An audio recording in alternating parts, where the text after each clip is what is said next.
Hello friends, market के ज्ञानी live from the trading floor. देखिए नंबर्स का कमाल, quants, charts, analysis.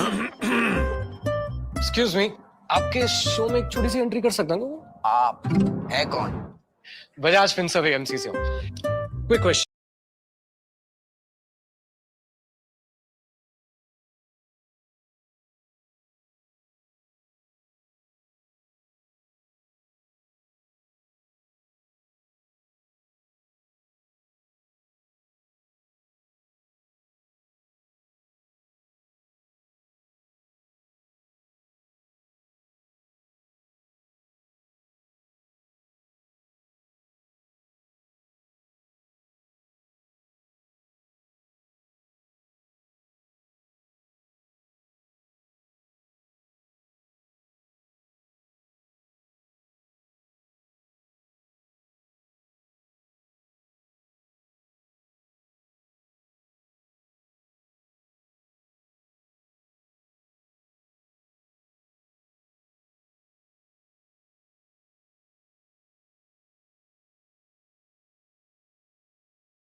Order, order.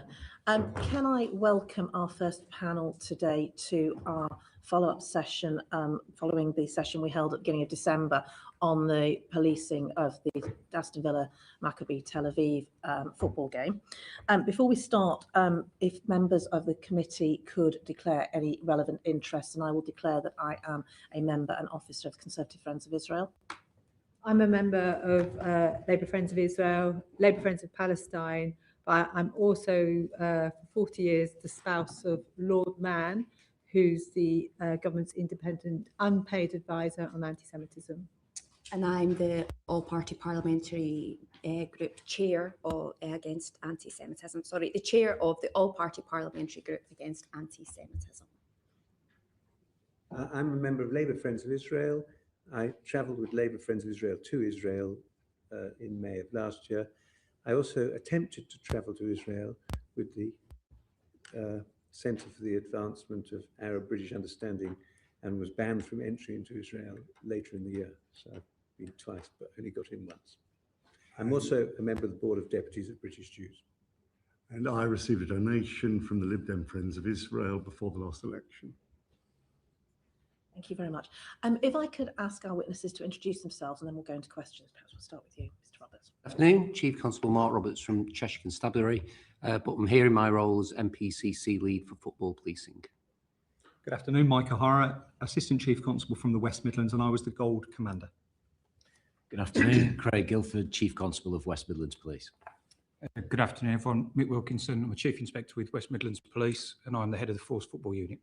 Thank you very much. And to start our questioning, I'll call Paul Kohler. Thank you. I'd like to return to the meeting between CW and the Dutch police on the 1st of October. I think it was the 1st of October. It's referred to as the 2nd of October in the peer review, but I think it was the 1st of October, that meeting, yeah. There was no contemporaneous minutes of that. Is that normal practice when interviewing witnesses, not to have minutes taken? Sorry, did you say when interviewing witnesses? Yes. Or listening to evidence? Is it normal practice to take minutes? Sorry. Yeah, do you want to just come in there with that because you were on the meeting? So if I could just take a couple of moments, if that's okay, just to explain sort of my role within West Midlands Police and some of the operational experience that I drew upon in terms of the planning and the delivery of this policing operation. So I am one of West Midlands Police's silver and bronze public order commanders. I've been involved in football policing for the majority of my policing career, and I am part of the European silver cadre of police commanders policing both in the UK and indeed in Europe. I've planned and delivered numerous high-profile football fixtures, high-risk fixtures, but additionally to that, in terms of my sort of operational command, I am also the Force's National CT SECO lead and have regularly taken on the role of delivering party conference, and most recently was the security coordinator for the Commonwealth Games. So I just felt that it was important to share that with you in terms of my operational exposure and the roles and processes I go through in delivering those operations. With regards to the comments around meeting with the Dutch police, if I could just say that as a commander, and in terms of informing my decision making and making the best and most informed decision, I think it's really important to try and obtain information from as many different sources, diverse sources of information, to absolutely make sure that our decision making is the most well informed as it possibly can be. My question: no minutes were taken at the time. No, so forgive me. So in terms of the question, no minutes were taken. Why not? So the conversation was between policing peers. So my conversation was with the Dutch Police Command, who were, as I say, trusted professional policing peers, speaking peer-to-peer to obtain their information, their experiences of delivering an operation of the scale that the fixture that we were going to deliver. I think that's regular. I've done that commonly when planning big operations, speaking to police commanders from other forces, both within the UK and across the world, to speak with other professional policing peers to get that honesty and candour from their experiences of delivering an operation. That makes sense, but did you record what was said soon afterwards? So I made notes during my meeting with them, which were then transcribed and put into an email, which was submitted into the chain of command. And we have the email before us now. And you've got the email. It's not dated. When was the email sent? So the email was sent on the 9th of October. That's a week later. So you made contemporaneous, or not contemporaneous notes, but notes soon afterwards. And this email is a version of those notes. Correct. Okay, thank you. It's referred to as the tipping point in the peer review. Do you agree that evidence was the tipping point in your decision to ban away fans? So from the perspective of the operation, the evidence that I gave last time, absolutely, I thought with the way that the intelligence had built up, that my assessment was, certainly from looking at it objectively, that it was really important information, which actually influenced the bronze, the silver and the gold commander. Why does it not appear in the community impact assessment? Why is no reference made to this incredibly important information in the community impact assessment? If you do you wish. want to take that? It's not normal practice to reference engagement with professionals, particularly. No, not the engagement, but the actual information. All the community impact assessment is more accurate information about what happened in the Amsterdam fixture. None of this information, this contentious information, which there is great doubts over, none of that appears in community impact assessment. Why not? It was so important. Why wasn't it there? So the community impact assessment is exactly that. It's about engagement and information exchange with community. The CIA has a different role. I'm sorry to correct you, but it does cover, the community impact assessment does cover the Amsterdam match, what was said previously. It doesn't say this new information, which contradicts what you've recorded in the community impact assessment. You can't argue we don't include that stuff, because you did include it. But you included the initial. If I can explain, the reference to the Amsterdam information within the CIA was a feed directly from the Community Security Trust. That's why it was inserted, because it was from our community liaison. So we have a range of documents or products within any operation. So there is an intelligence sit rep that is regularly produced, and that effectively contains information intelligence that's relevant to an operation. The CIA relates to community impact and engagement. It doesn't relate to information intelligence that we may have gleaned from partners. So information you receive that contradicts what's there, it doesn't appear in the community impact assessment. It never does. Not in the community impact assessment. Why was it not referred to in the first meeting of the SAG? This information. The first meeting of the SAG, a week after your meeting. Why does this information not appear in the SAG? So I didn't go to the SAG. I don't know whether Mick, from your recollection in relation to what was discussed in the first SAG meeting.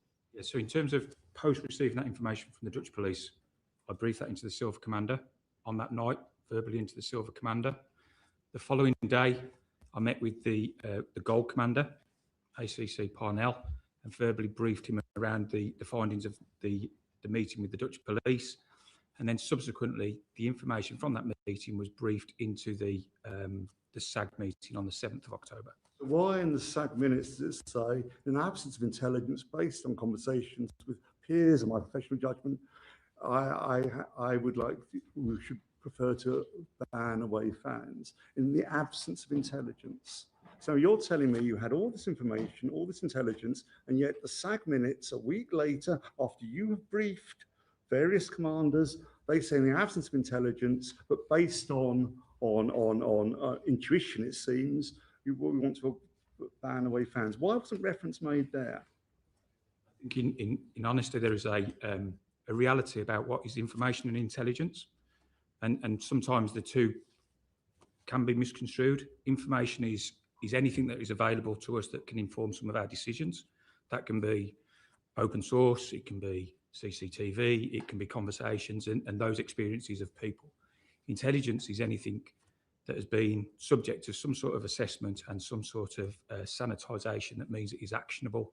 And I think sometimes the terminology of information and intelligence can be a little confusing at times. So you're saying it's utterly understandable, but no reference to your meeting a week earlier is in, and the information you found out is in the SAG. You think that's utterly plausible, do you? So the information that was shared from the Dutch meeting was referenced within that first SAG. It was. Why is there no reference to it in the minutes? The meeting was recorded. I'm not sure as to the comprehensive nature of the minutes. I think the recording would probably be helpful. You're telling me, so we can see that recording, can we? All the SAG minutes and any recordings are within the sort of purview of Birmingham City Council. So certainly I would suggest it would be a really good idea to have those so that you can either listen to them or look at them. Because I would be absolutely certain that there'll be more in listening to it than there will be in Birmingham City Council are giving us evidence in the next session. than looking at a couple of the minutes. You agree with me? It's surprising there's no reference in the SAG minutes to them. Do you agree with me? Personally, I think the comment that you make is a fair comment. With regards to what was recorded in those minutes, Mike wasn't there, I wasn't there. I don't know the custom and practice of what is recorded or what isn't, or whether they rely on an audio recording. I'm really not sure of that particular element of the process. Okay. But I think the point you make is a fair one. But as the Chief Inspector's just said, it was discussed. I don't know the rationale behind how those words have got into those minutes. Thank you. I can't help you with that bit. Okay.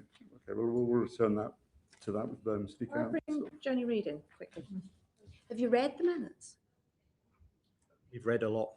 Have you read the minutes in which the decision was made? So how did you weren't aware that the intelligence or information wasn't included in those minutes upon which the decision to ban vans was decided?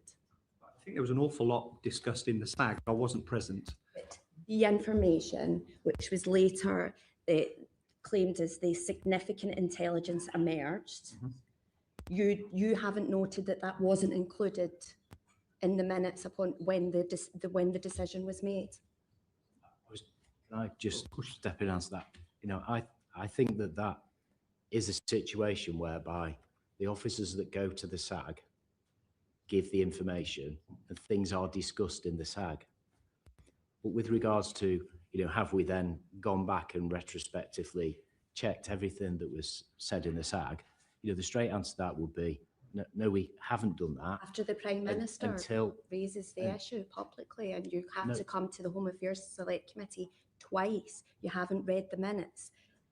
No, I'm not saying where the decision was made. Sorry, I'm not saying that. To be clear, what I'm trying to explain is that we wouldn't necessarily, I would assume it's not custom and practice to go through the minutes immediately after the SAG if the officers have attended the SAG and they've given all the information to the SAG.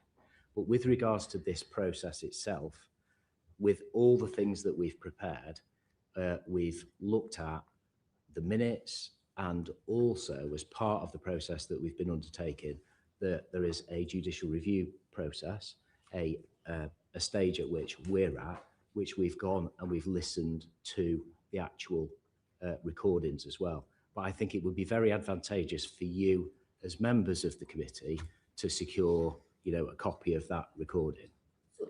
We'll ask the council at the next session, but just for clarity, this is my understanding.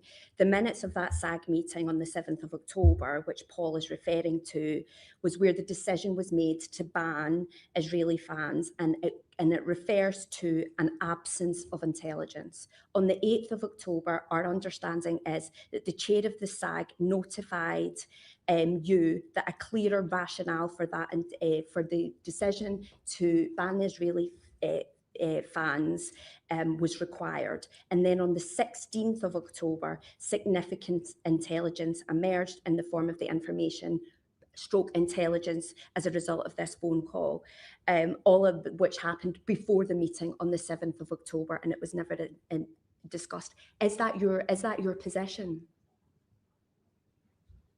That's 3 or 4 things at the same time there. Can we just break those down? Do you want to talk about the SAG? So I think it's a very fair observation.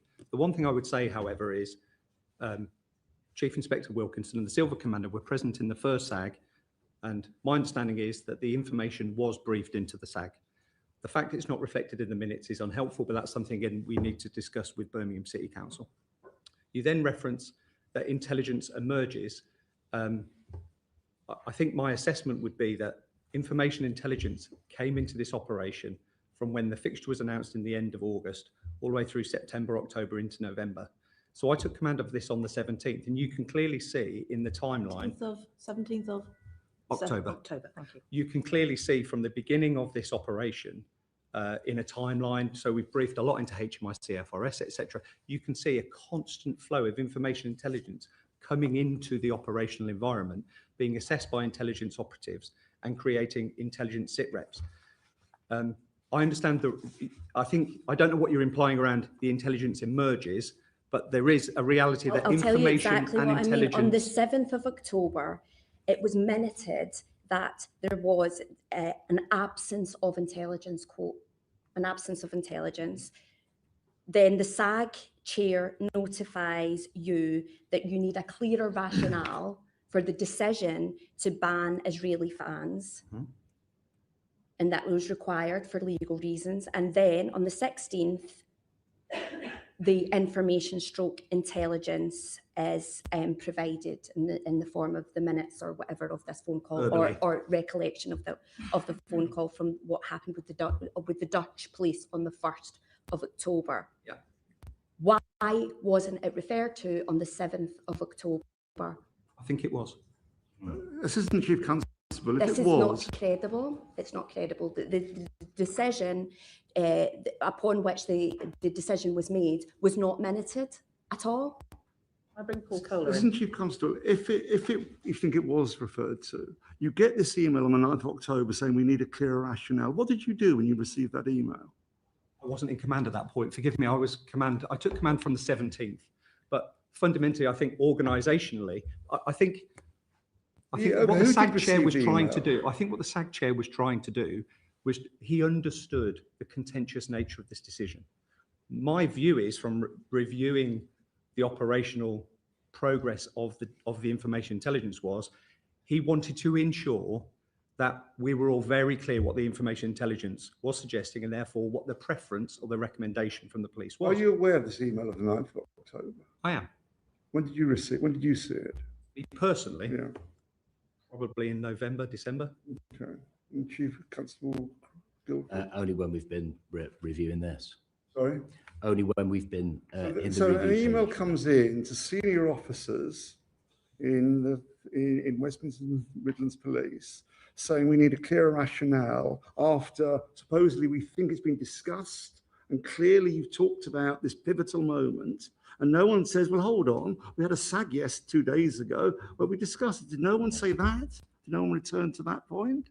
Well, I think what I need to be clear on is that whenever anything came in from the SAG, the Gold Commander that was in charge at the time responded to the request that came in. My sense of it, because I wasn't at the SAG, is very much along the lines of discussions took place, information was shared, but I think the SAG chair then requested that something of a written document just bear with me a sec. A written document was required to set everything out.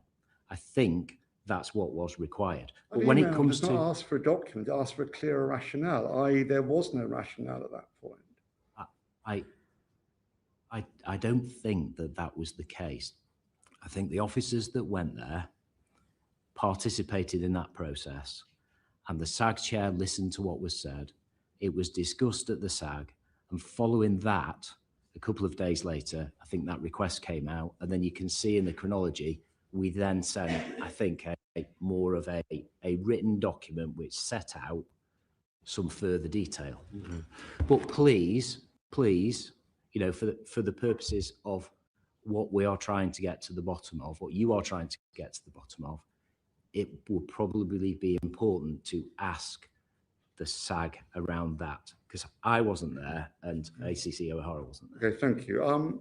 Lord Mann's report, in the last session, you told us that we did not have sight of it. Is that entirely accurate? Yes, it never was sent to ourselves. Never. Then why is it referenced in the community impact assessment? Bizarrely, something which is not about the community, despite what you told me a few minutes ago, but it's referenced in the community impact assessment. Why have you not have sight of it? Yeah, well, So with the community meeting on the 20th of October, which took place in the evening, that was referenced by a community member, a Jewish community member, about Lord Mann's report. And the community bronze, Chief Inspector Tim Robinson, made a note of the feedback from the community and put it into the CIS. It was circulated. It was No, it says here circulated. Yeah, that is what was said by the member of the community in the community meeting. So the community impact assessment says it was circulated, and you're saying it doesn't mean it was circulated. What does it mean? So I was present in the community meeting on the evening of the 20th of October, and a member of the community in the community meeting that took place at police headquarters referenced that Lord Mann's report had been circulated. That was noted by our Chief Inspector. Why do you note the doubts to the report's accuracy and whether it's a bit late? What's all that about? Why were there doubts about its accuracy at that point? I don't know.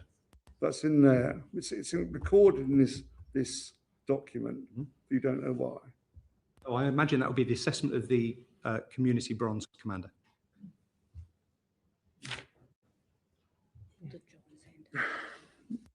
Turning to what happened in Amsterdam, do you stand by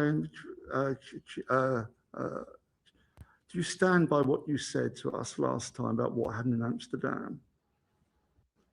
Yeah, the evidence that we gave last time. You stand by all those things you said happened, even though it's contradicted by the Dutch police, by contemporaneous evidence, by media evidence. You still stand by all those things. I have a list of 11 things you told us which are disputed. Are you telling us you still stand by what was said? I was really clear last time in what I said, and the Chief Inspector is sitting next to me who had the conversation. And I told you very clearly that I didn't doubt his integrity, and the information that we've provided in the 8 points in the letter, Chair, that you asked me to respond to since the first appearance, I've provided all that information to you. And I do stand by what was said. It was said on the basis of the information that was given to ourselves. So Maccabi fans attack taxi drivers. Do you still hold with that? In specific reference to the taxi driver, yes, I do still hold that. And I've actually, in preparation for today, I've seen that in one of the first community impact assessments, and remember, Lord Mann mentioned something about taxi drivers and said, well, actually, it was the other way round. In his articulation, it was a taxi driver that was being attacked or allegedly attacked, or somebody dragged out of a taxi who was a Jewish member of the public. In the CST information that we've got that I've read as part of today, a taxi is mentioned twice. That incident is mentioned, but also there was an incident on the evening before, which would imply that the taxi was attacked because it was, let's say, possibly a member of a different community. So this issue around the taxi, I think, and that was the information we got from the CST, one of the very first bits of information that they provided us with. So it mentioned 2 taxi incidents, one on the evening, the day before, and one on the day of the actual fixture. Can you send that to us?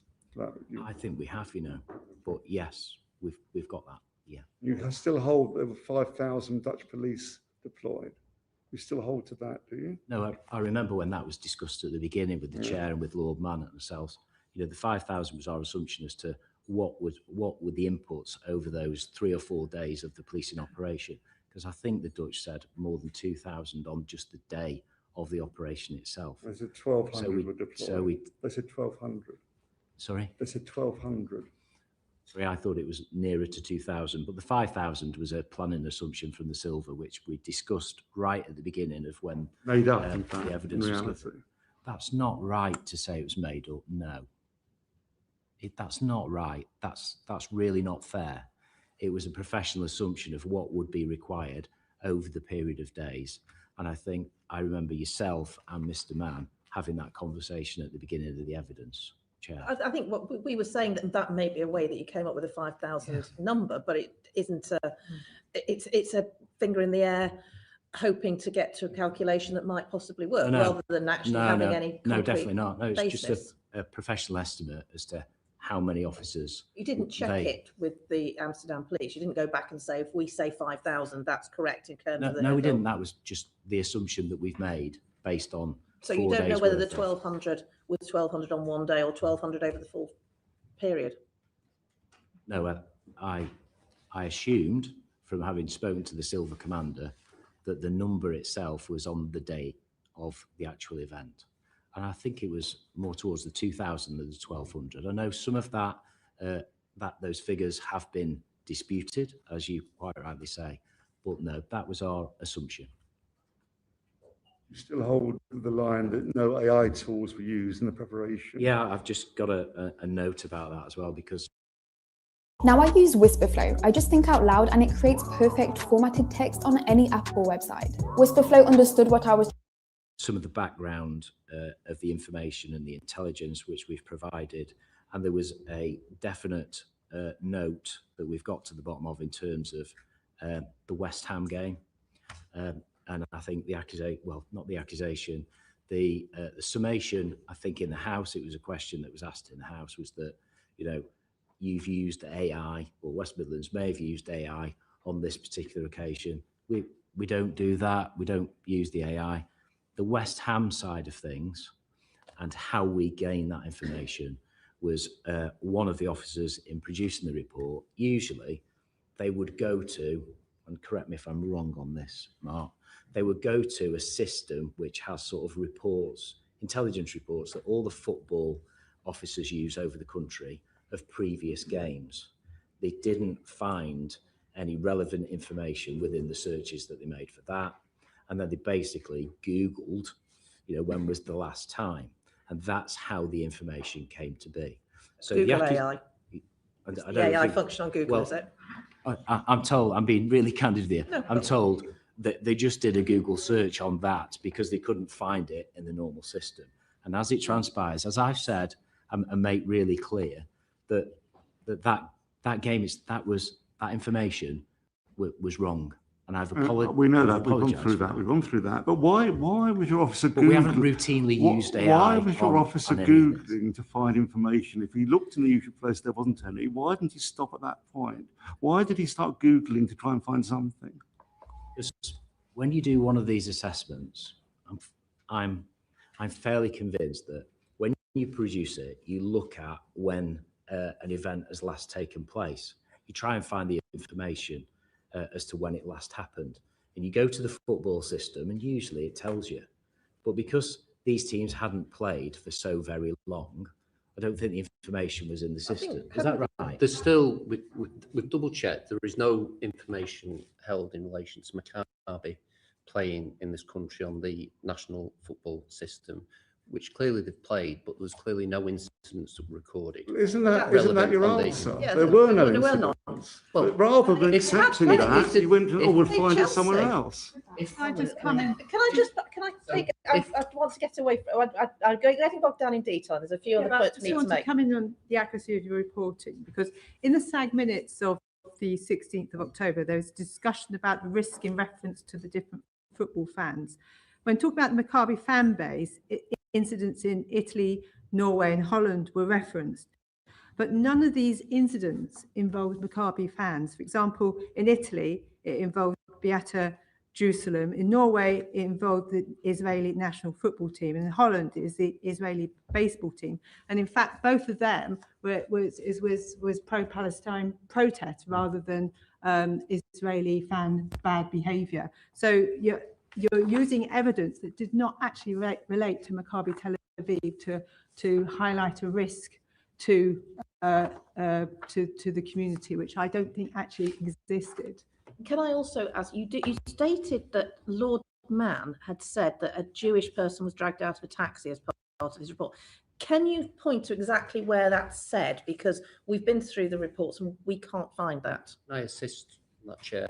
Thank you. Well, I've obviously seen Lord Mann's report. He references on the first page of the report at point 3, there was an altercation with a taxi driver that resulted in Israeli fans attacking a small number of taxis at the same location. The event dissipated quickly as the taxi drove off. So that is referenced. It doesn't in say law. a Jewish person was dragged out of the taxi. No, I've got it in I've just front read of me. exactly what he said. Okay, thank you, thank you. In terms of Yeah, international systems, so as I say, bearing in mind those two fixtures were played some time ago, but if there's any instance of note, match reports are filed on the intelligence systems that they would have been available. In terms of any current intelligence, we would also check with other countries where they've, you can imagine, trying to find out if they've relevant intelligence. So we broke the contact between West Midlands Police and the Dutch National Police. Subsequent to that, we'd do the checks. Obviously, there was the incident with the Tel Aviv derby, which came out part way through this process. Say that was after the decision was taken. Yes, that was after the decision. And then there was a further incident. Yes, and it wasn't Maccabi fans, was it? I'm sorry. I think the reports were that it was at the Maccabi, and forgive me, the other Tel Aviv clubs, the derby, and the report that was disorder there, and it was reported by the Israeli police as being serious disorder. The game was called off, wasn't it? It was afterwards, yes. That was after the decision, but while it was before the game. Yes. Okay. If I found the reference, if you want. Okay, please.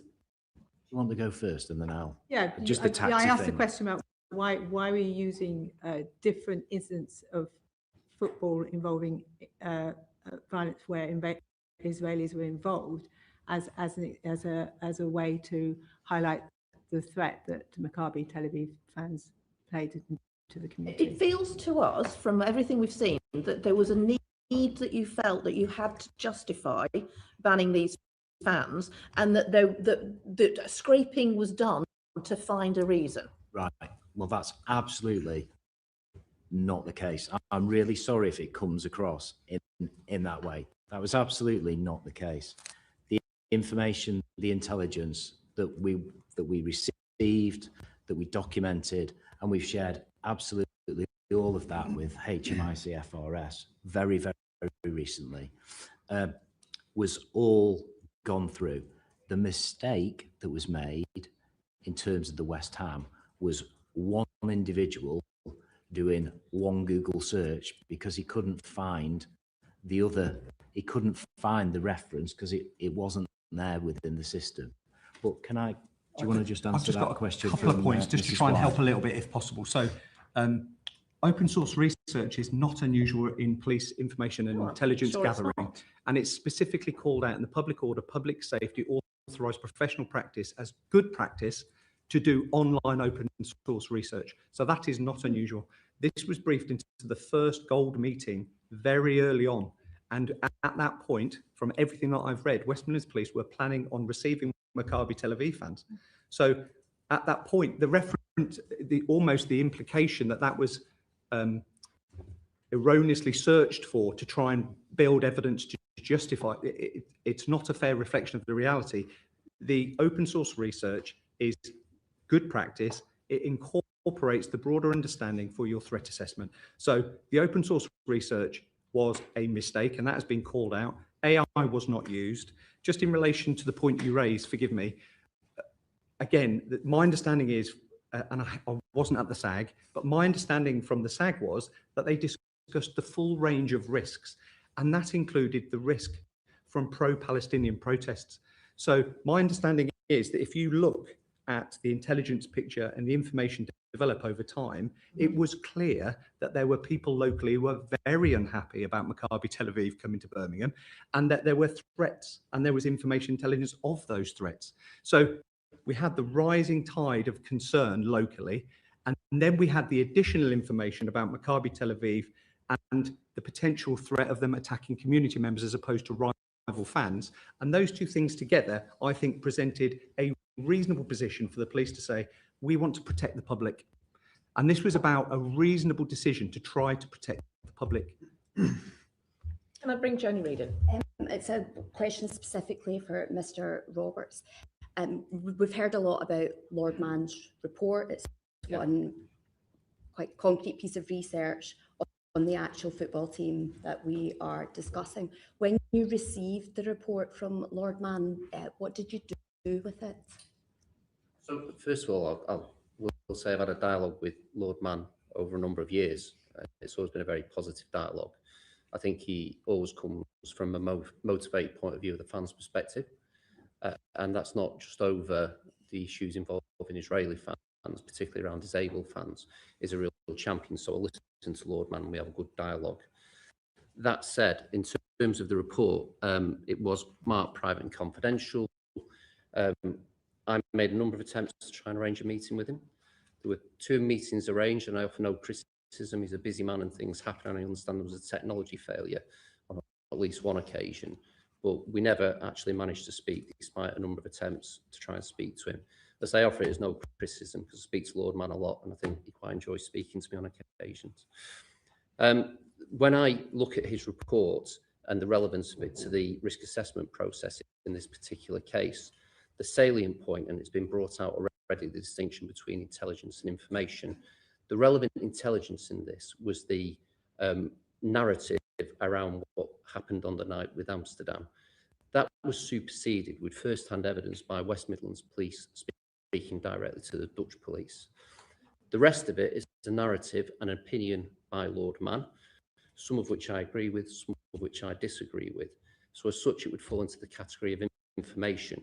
So it won't be something that I fed into the risk assessment process, because I think the relevant element was superseded, as I say, by the conversation with the Dutch National Police. Thank you. So on the intelligence gathering operation, then, could you just give us a quick overview of, other than the conversation that you had with the Dutch police and the Googling, what official documents you analysed that fed into your risk matrix? Yeah, so because of the nature of the football fixture, and this is not normally the case for a normal football fixture, you wouldn't necessarily identify an intelligence bronze commander. So in effect, you have somebody who's an intelligence professional whose role is to collate and gather all sources of information and intelligence to help inform a threat assessment on behalf of the commander. That then comes by way of, I think it was a weekly sit rep actually. I don't know whether that increased nearer to the fixture, but in effect, the intelligence operatives create a document that is considered by the gold and silver commanders within their meetings and the use of the national decision-making model. And that contains sensitive intelligence, intelligence flows from a range of sources. Specifically, what do you think was the kind of clincher, other than the conversation that you had with the Dutch police and the open AI Googling information? I wouldn't say there was a clincher. I think it was very clear from looking at the information intelligence flow and the feedback from community. Talk about this intelligence flow. I'm just trying to get a sense of what that intelligence flow and information actually looks like, because from everything that we've read and seen, it boils down to one conversation that wasn't minuted, and some inaccurate information about the football team in question. So can you put us right then? I mean, I'm giving you the opportunity. Tell us what the information and intelligence was. comes in a range of forms. People giving information and intelligence, which is then assessed and sanitized, and it's then looked to be triangulated and corroborated. It's given a handling code, and then it's listed. I'm not asking about the process. I don't want to know about the process. I'm actually asking for specific bits of information and intelligence. If you're saying to me that we are not entitled to that, or that it's private and confidential, please do say that. What I'm just trying to do is be cautious about how I speak, because, so for example, very cautious. Thank you. There is something around, so in policing you have informants, for example. In policing you have technical feed, you have a range of sources of information intelligence online, chatter from people, human intelligence sources. So you have a range of intelligence that comes together that is then overlaid with a range of professional judgment. Thank you. Can I help you just a little bit with that? Because I think I sort of see where you're coming from.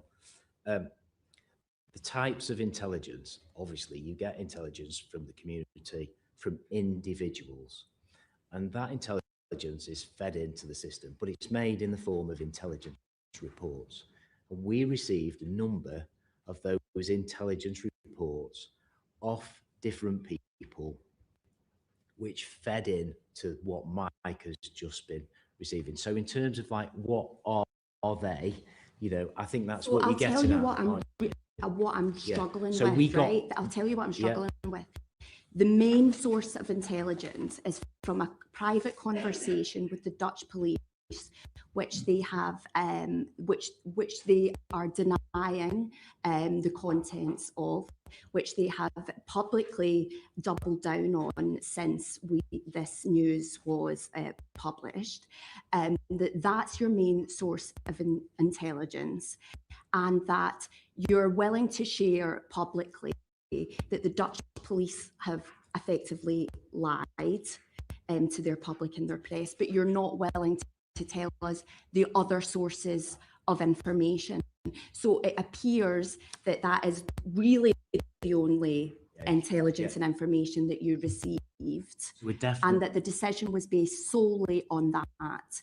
And that we can corroborate, because the Dutch police have said that it's categorically not true.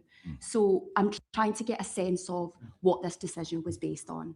Can I just offer a view as kind of relatively objective, as far as it can be, given I'm sat on this side of the table? But I made the reference point to the tipping point in the review, because up until the intelligence from the Dutch police and briefing that we've discussed, it was fairly clear to me that West Midlands Police were fully working on the basis that they were going to host the Israeli fans, the Maccabi fans. There were contingencies in place and they were exploring them. And it had some similarities to operations I've looked at in the past where there was considered high risk. I've got to say, I've been national lead for 11 years, and before that, 5 years in GMP, handling most of the big events there. And this is a unique situation. How many times have away fans been denied access to? Rare occasions. I think we came close to a decision around Ajax fans, ironically, a number of years ago as a result of their behaviour.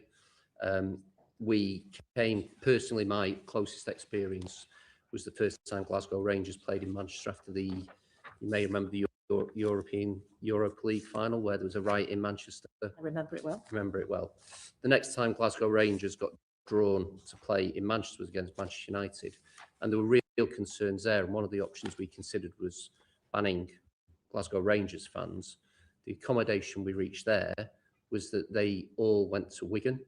They, in effect, had a fan zone at Wigan, and were only given their tickets once they got on the coaches to Manchester. I think there was a proposal here to have a fan zone in Walsall, wasn't Absolutely. there? Yeah. So that's the parallel I see, where we had all the Glasgow Rangers fans go. It was by consent. We don't really have a power to do it by coercion. Glasgow Rangers worked with the authorities, and in effect, they all met. They were fans groups. We roughly knew who they were.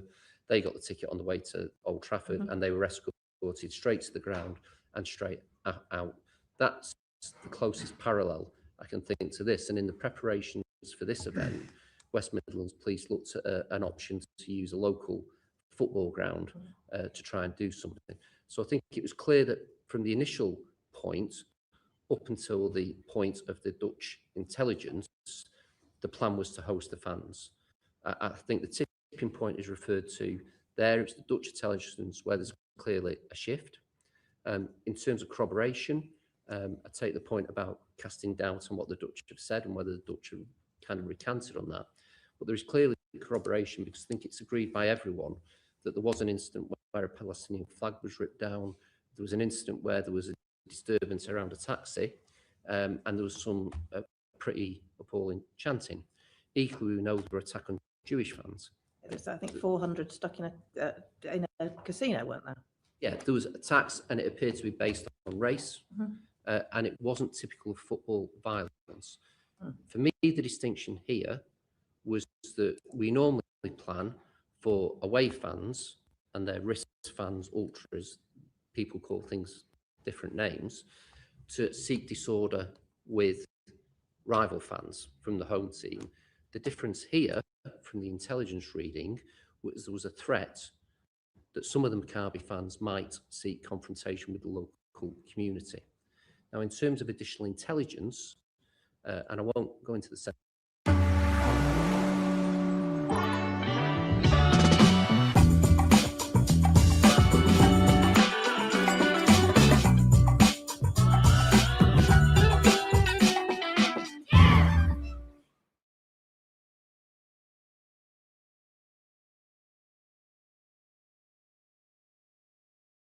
being responded to by others who were saying about the reaction.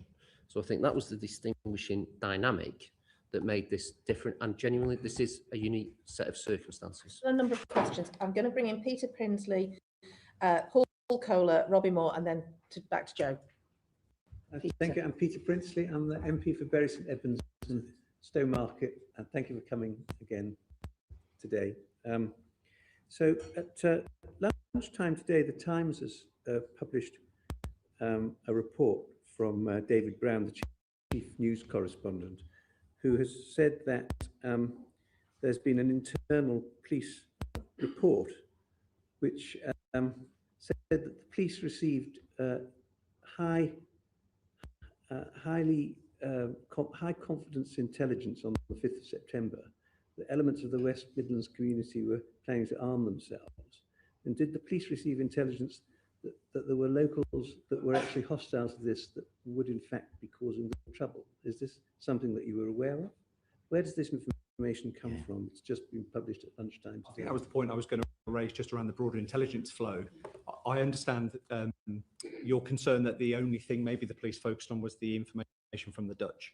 It absolutely wasn't. So we were very clear that there was a huge degree of consternation from the community around the arrival of Maccabi Tel Aviv, and that as a direct result of that concern, we got a lot of information and intelligence to suggest that people were going to actively seek out Maccabi Tel Aviv fans and would seek violence towards them. So we had sort of like a bubbling position locally, and then we had the information about Maccabi Tel Aviv and the assessment from the Dutch commanders. You could have managed that in the way that we've been discussing with the Glasgow Rangers fans and kept in very restricted places, coaches in, not being allowed to go out into local community. That could have been managed. That could be managed, absolutely right. And there are a range of options available to all commanders when they are trying to police a range of risks. However, as the Chief has just referenced, the challenge, particularly when we got the information about Maccabi, was that the worry was that the Maccabi fans would target the community. And we saw that in the information intelligence, that we had people purporting to be Maccabi fans online who were goading local community members.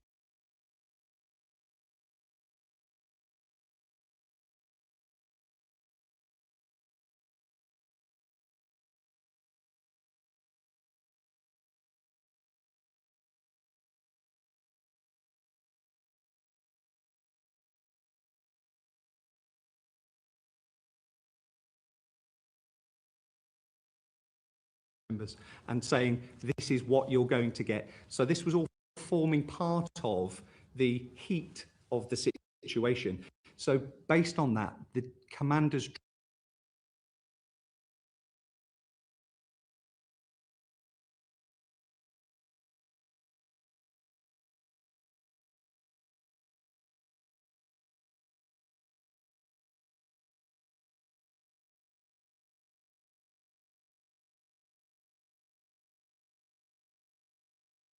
tried to make the right decision that was reasonable in the circumstances. You've got a very hot community reception. You've got Maccabi Tel Aviv and the Dutch police saying, we feel they actively targeted community members. Those two things together posed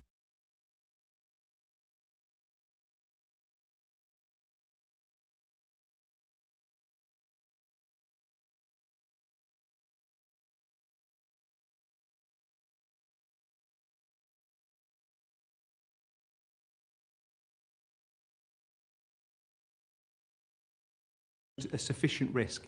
And the challenge around risk decision making is public safety has got to be at the heart of it. So again, I understand the frustration, but there is no conspiracy here. This was a decision based on safety. So why are we only hearing about this now? Why is it that a report has come at lunchtime today from the Times newspaper that you had information on the 5th of September that there were likely to be vigilante groups within the West Midlands community itself who were planning to take action against the Maccabi fans? How is it that this committee is just hearing this for the first time? Well, I think this is the first time specifically that you've asked for that detail. That's what we tried. That's what we tried to get across. Absolutely That's outrageous. This is the first time that you. I think to be clear, we have wanted to get to the bottom of this and understand why the decision was taken that you did. We would like very much for you to be able to demonstrate to us that this was done entirely on a risk-based matter for public safety, etc., etc.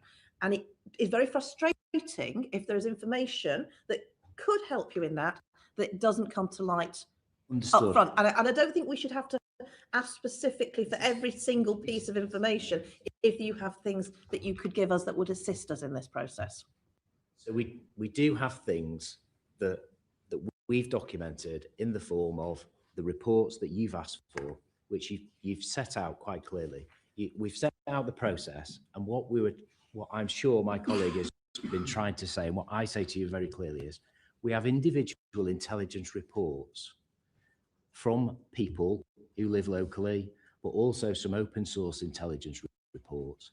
And as Chief Roberts has just explained as well, we have assessed those and we have used those. We've got details of all those that were in the minds of the commanders that were briefed in. And that type of detail includes detail about the hostility of certain aspects of the local community towards the group of risk fans that were due to attend. It absolutely covers the things that were said online about agitation, and it also covers elements of information that we got about people wanting to protest both on a local basis but also outside of the West Midlands, coming to the West Midlands to protest. So all those pieces of information we have got, and that's what we've based our decision on. And we need to move on because we've got more questions. But the important thing here actually is not whether this committee is satisfied. It's whether the Jewish community living in Birmingham feels safe and that the police of West Midlands Police are policing without fear or favour and protecting the Jewish community. That is what is absolutely of essence in these questions. And that is absolutely what we have done from day one, and we continue to do, and we are absolutely 100% committed to do. Good job. You can't see the shaking of heads behind you, Chief Constable. Both in terms of this fixture itself and all the ongoing liaison that we've had and the service that we've provided to members of the Jewish community, particularly in light of things that have happened nationally and internationally over the last couple of months after this football match. We can absolutely assure you of that. Can I move on to Paul Kohler? Two quick questions. Was this information about potential vigilantes attacking Maccabi fans, was that raised in the SAGs, any of the SAGs? I can't see it in the minutes. I don't know the answer to that question because I wasn't at the SAGs. So we can ask the council, city council. Okay. It does feel a bit like we're going to name Maccabi fans, but not anyone else. It's not covered in the peer review, which totally analyses and highlights behaviour on behalf of presumed behaviour on behalf of Maccabi Tel Aviv, but it does never talk about the threat to the Jewish community or to Israeli players or Israeli fans if they came to Birmingham. There's never analysed. It's an appendix to the review. It is in the review. The other quick question I wanted to ask, Chief Constable Roberts, when did you become aware of the conversation that the Chief Inspector had with the Dutch police? So we conducted the peer review. It was requested by Chief Constable Guildford and Gavin Stevens as MPCC lead. Clearly there was a lot of consternation. So when did you become aware of that conversation? Well, the review was on the 20th of October. You didn't become aware before then? We may have had a conversation about it, but not in any great You detail. told us earlier that you heard him from, because you didn't forward Lord Mann's report because it was contradicted by information you only heard from on the 20th of October. So why did you not forward Lord Mann's report? It can't be information you hadn't yet heard. I was aware that West Midlands Police have been in contact with the Dutch police because we brokered the contact via the UKPU. So we put them in contact. Yeah. I had an overview that there had a conversation, that there had been concerns raised, and the brief had gone to West Midlands Police. So I'm aware that they'd had the direct contact. But you told us that you didn't forward Lord Mann's report because it'd been contradicted by what? I said it'd been superseded. Superseded. Well, but you don't even know its contents till the 20th of October. I was aware of that there'd been a conversation. Yes, and but you know what had happened in the conversation. And it had been well publicised anyway. I think anyone with a passing interest knew that there'd been issues in Amsterdam, and that had been flagged up as an issue. I read the detail of the conversation between West Midlands Police and the Dutch police when we went and did the peer review. So there's a difference between having awareness. The detail in Lord Mann review, the relevant bit was a report from the Dutch police, the activities that went on and the criminal activity as summarised by Lord Mann. The Dutch police were in contact with West Midlands Police, so that's the direct intelligence to base a risk assessment on. So you simply didn't forward Lord Mann's report because you knew there'd been a conversation between Chief Inspector and the Dutch police. I clearly knew the content of Lord Mann's report, and I knew that the West Midlands Police have been in direct contact with the Dutch police. And that was enough to supersede sending that information to, and you stand by that. Yes. I've got Robbie Moore, then Jenny Reid, then we move on to Joe White. Yes, thank you, Chair. I think what we're all struggling to understand is the lack of continuity between what has been reported by the mayoralty in the Dutch authorities and what's then been reiterated to us through the correspondence you sent us since the last committee. So the Dutch police are clearly saying in their evidence that's been provided on the Wednesday night before that effectively the instigators were threats of aggression and threats towards Israelis through social media postings. And that's quite clearly in the evidence that's been provided by the Dutch authorities. It says various social media posts, messages with aggression and threats were aimed at Maccabi supporters. It goes on to say that pro-Palestinian texts were sprayed, painted with graffiti onto the arena. It then goes on to say that there were slide projections aimed at the arena that were filming against anti-Israeli messaging. It then goes on to say that there were about 50 Maccabi supporters that were specifically targeted. But then none of that is referenced within any of the correspondence that has come back to this committee. In fact, it says the contrary, in that it was Israeli fans that were targeting effectively the Muslim community. So why is there such a contradictory of evidence that has been provided? That's what simply I cannot get my head around, because that's what, in essence, is incredibly worrying to the committee, that there's just everything is contradicting itself.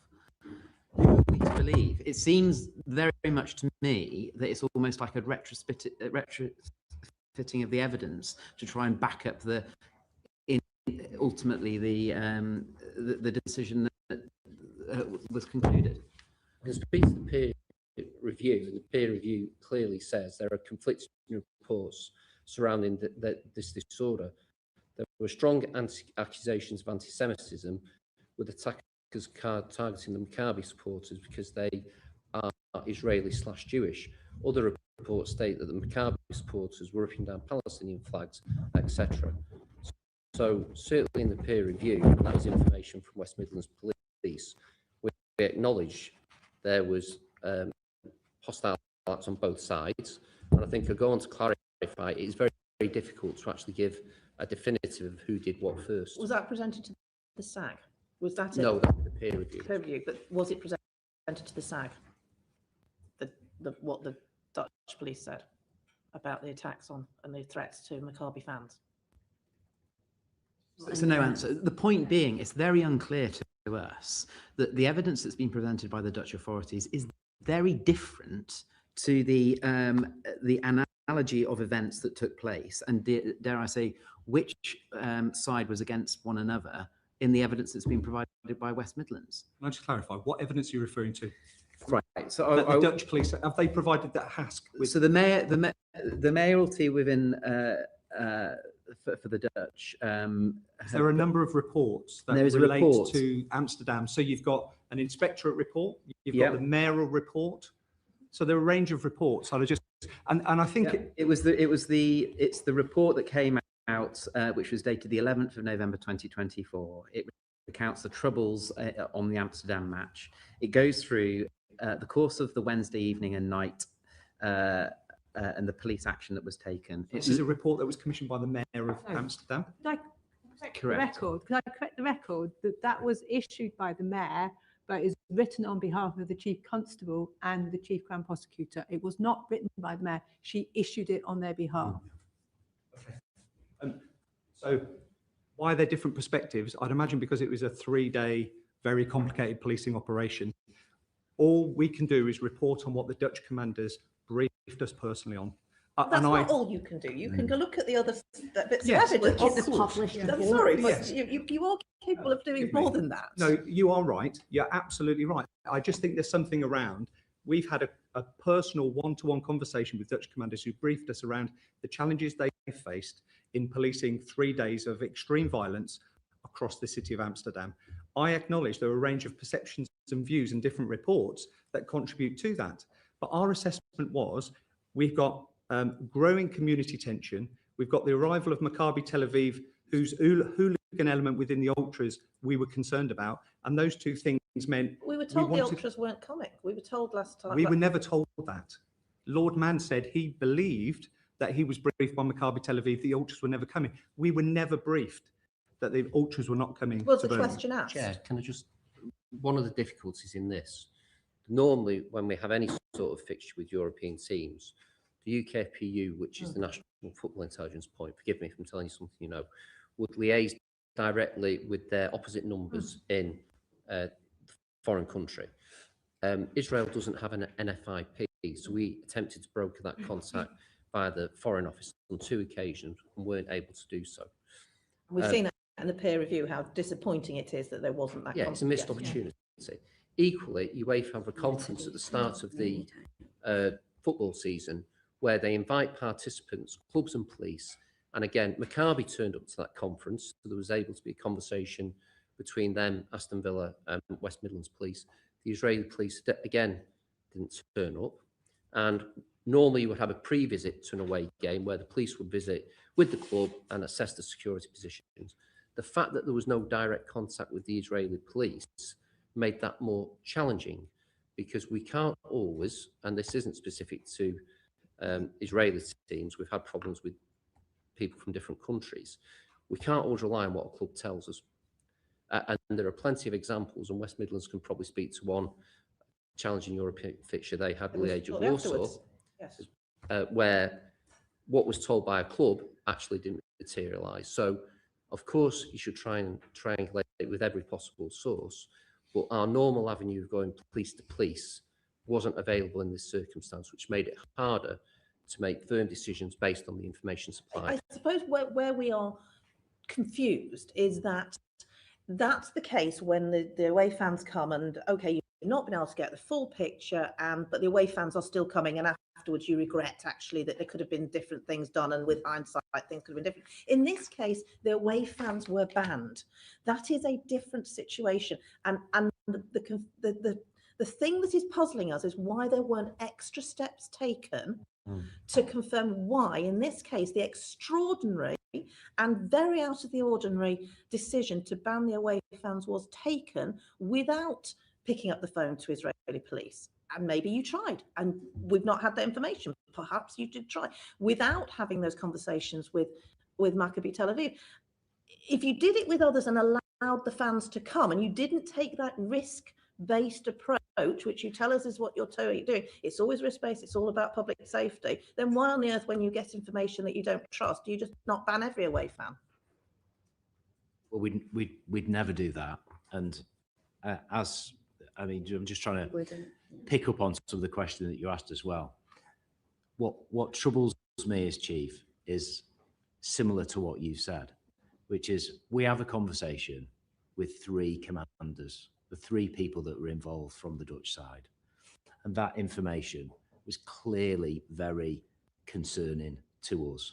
That information was firsthand, from the horse's mouth, from a fellow professional.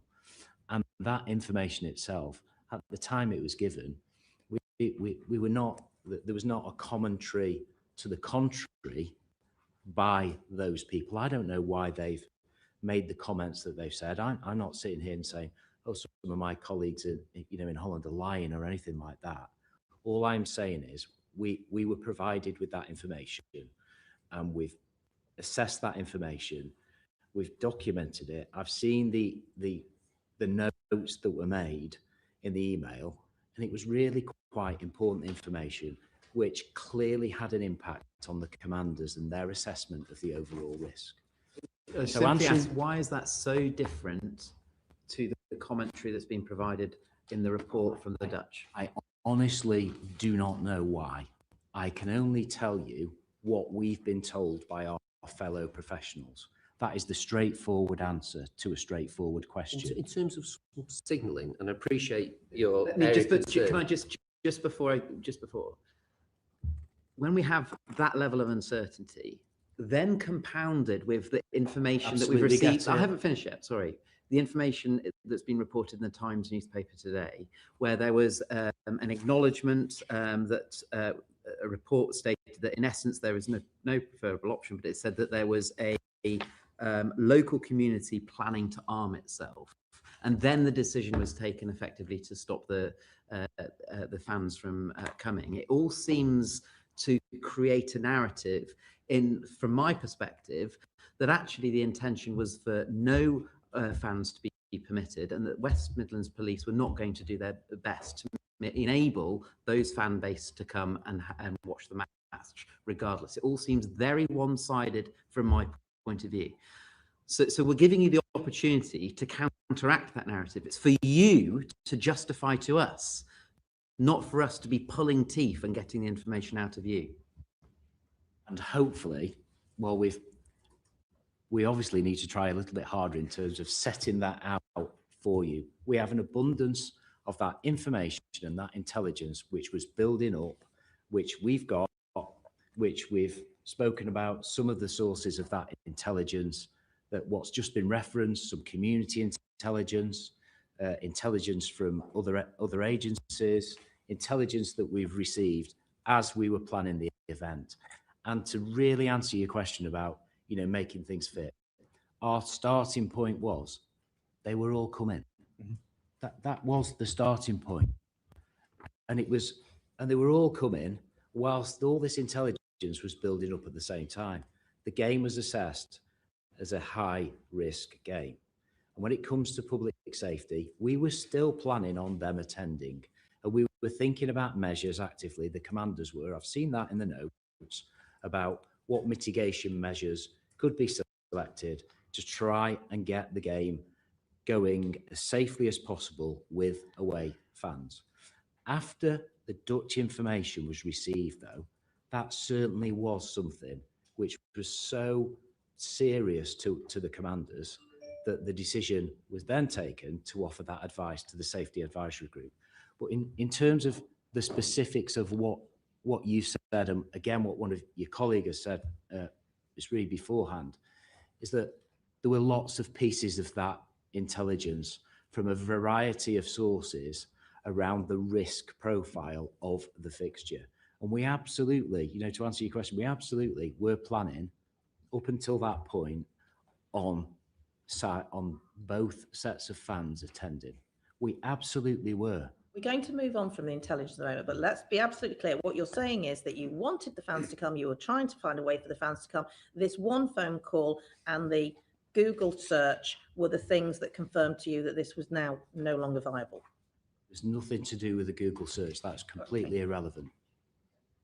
Chair, can I, just in terms of, I've got to say, it's really unusual in all the big matches I've seen. I'm talking Champions League finals and things like that, for a gold, silver and bronze commander from a foreign force to come on a meeting. The Amsterdam police, I've seen them firsthand deal with an awful lot of football violence.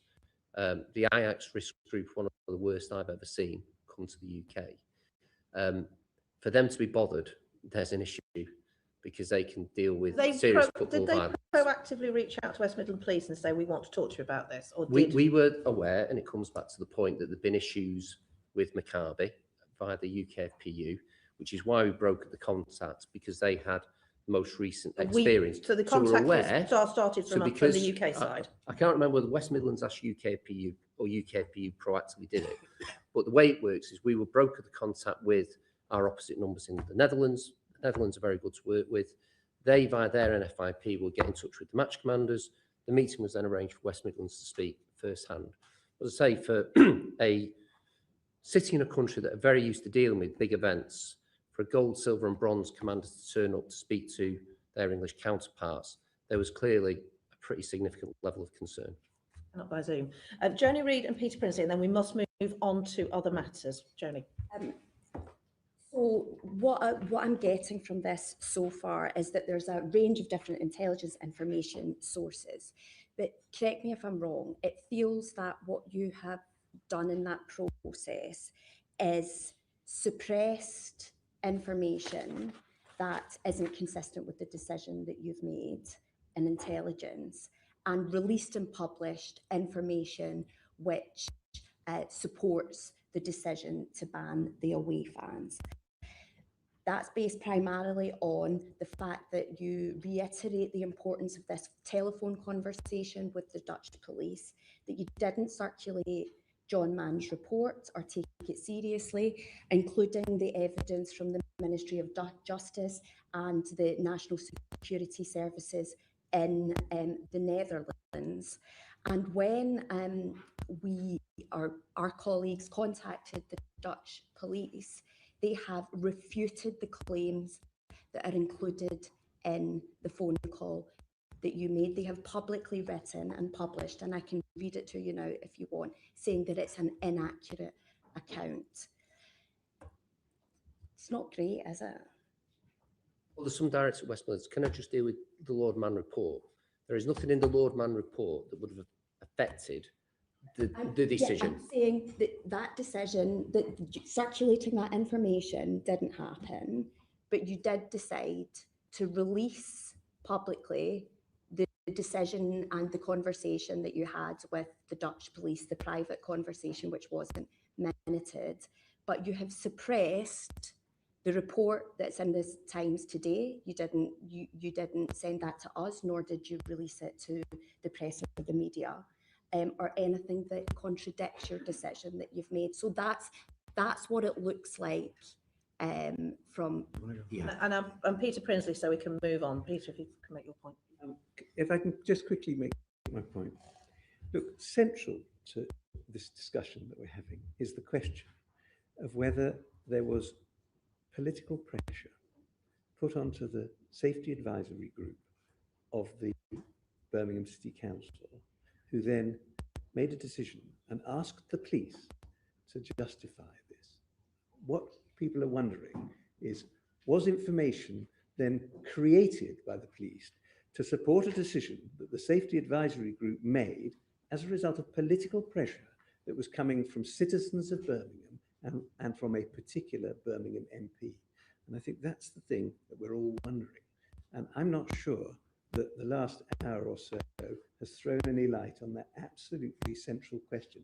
Was there political interference in this decision to ban the Maccabi fans? I think you suggested at the last meeting, Chief Constable, that there might be political pressure being put on the Dutch police. So if there can be political pressure put on the Dutch police, it does feel slightly contradictory if it's not put onto our police. Two things briefly. After today, because we've done the same for HMIC, we'll go through all the intelligence that we've got. And we'll try and do a sanitized précis of every piece of intelligence to give to you, so you can see what we had, what we were working on, right? Number one. Number two, I think that is a really important question. It's a really important democratic question. And last time, I answered that, and I gave a very similar answer. From everything that I've read and the commanders that I spoke to, I do not believe that there was political influence on that decision. I don't believe that to be the case. I believe the information that we provided and the advice provided to the SAG and the decision making by the SAG and all those around the table in the SAG, please ask this of people that come in after us. We will. And please get the audio of the SAG. I am sure that the SAG chair took into account what people thought.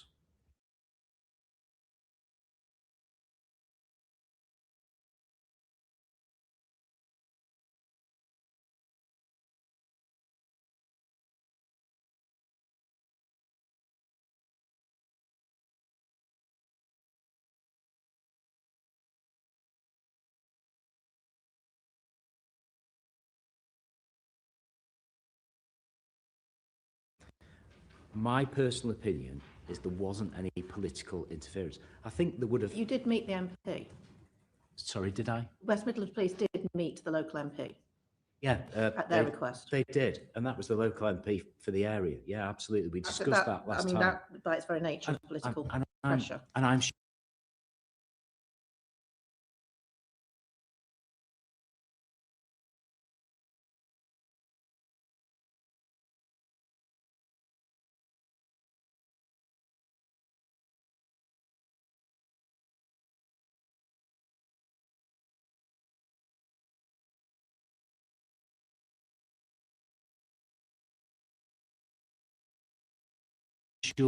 I'm sure, you know, opinion formers of all sides wanted to do their influencing.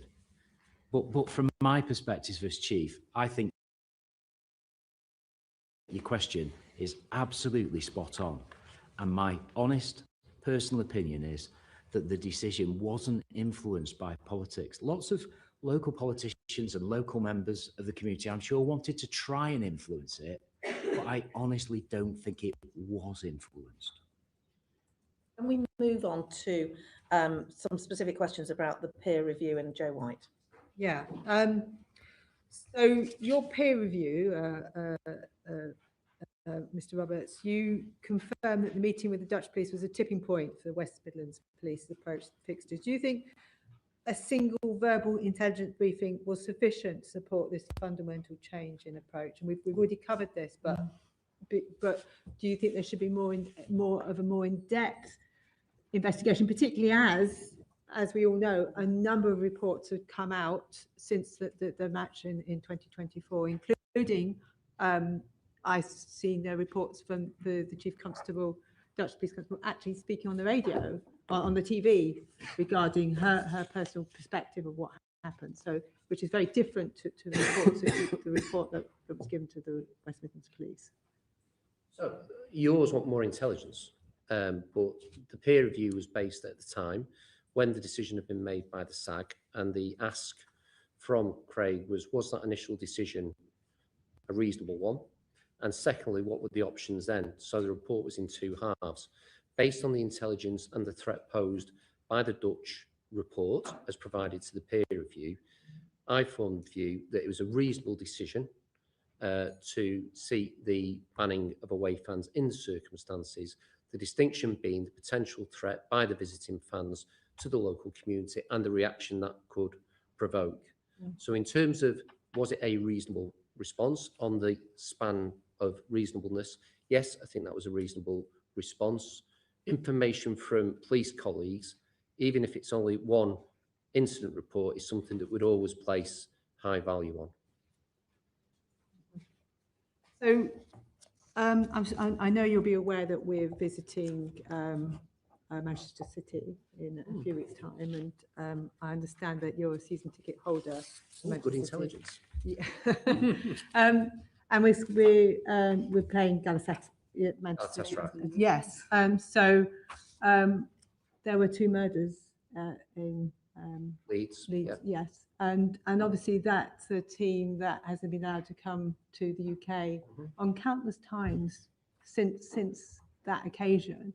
So what security assessments would you give to that team coming to the UK? Well, security assessment is going to be done. We will provide intelligence as best we can, working with the Turkish authorities, and that'll be up for JMP to do the threat assessment. Times change, the behaviour of fans changes. With the background, I think going to Istanbul is a different risk to Galatasaray coming to this country. We still have issues with the way English fans are treated in Istanbul.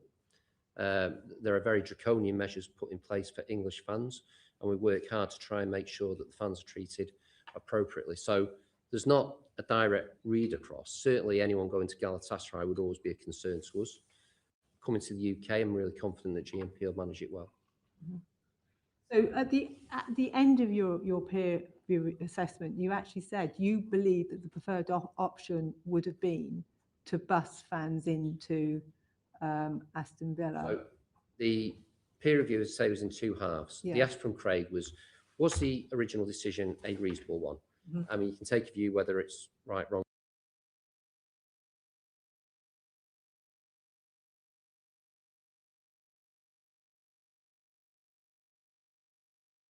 or indifferent. It was a reasonable option. In terms of the prospective view, then, the ask was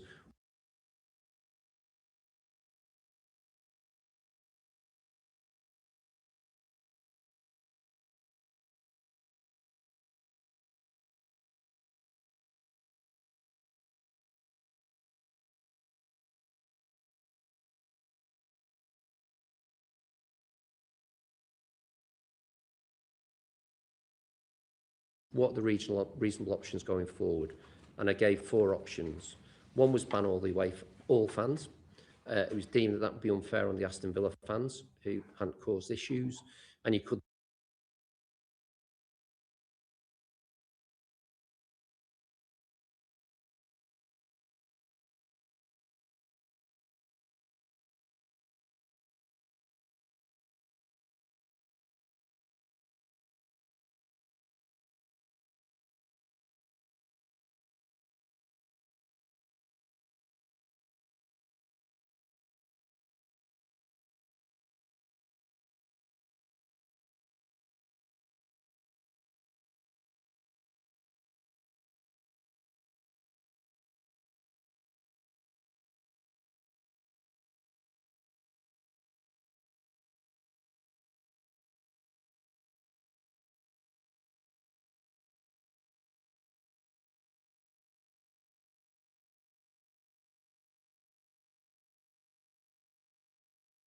then provoke a response from them, so it might increase the threat. The second one was allow everyone to come as per full allocations. That seemed to exacerbate the threat. The 2 possible options were subject to discussions with the government, which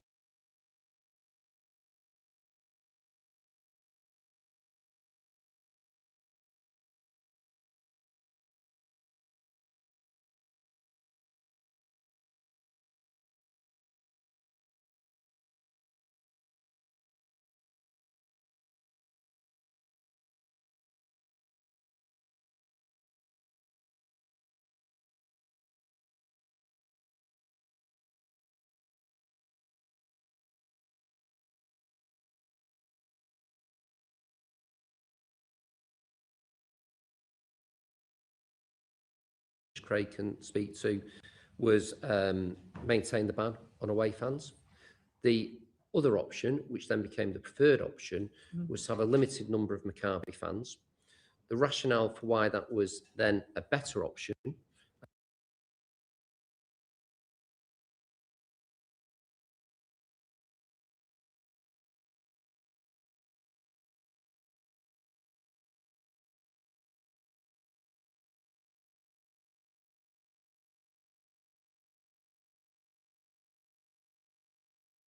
and it was looking forward, not back, was that if it was a limited number of Maccabi fans, they would be easier to protect.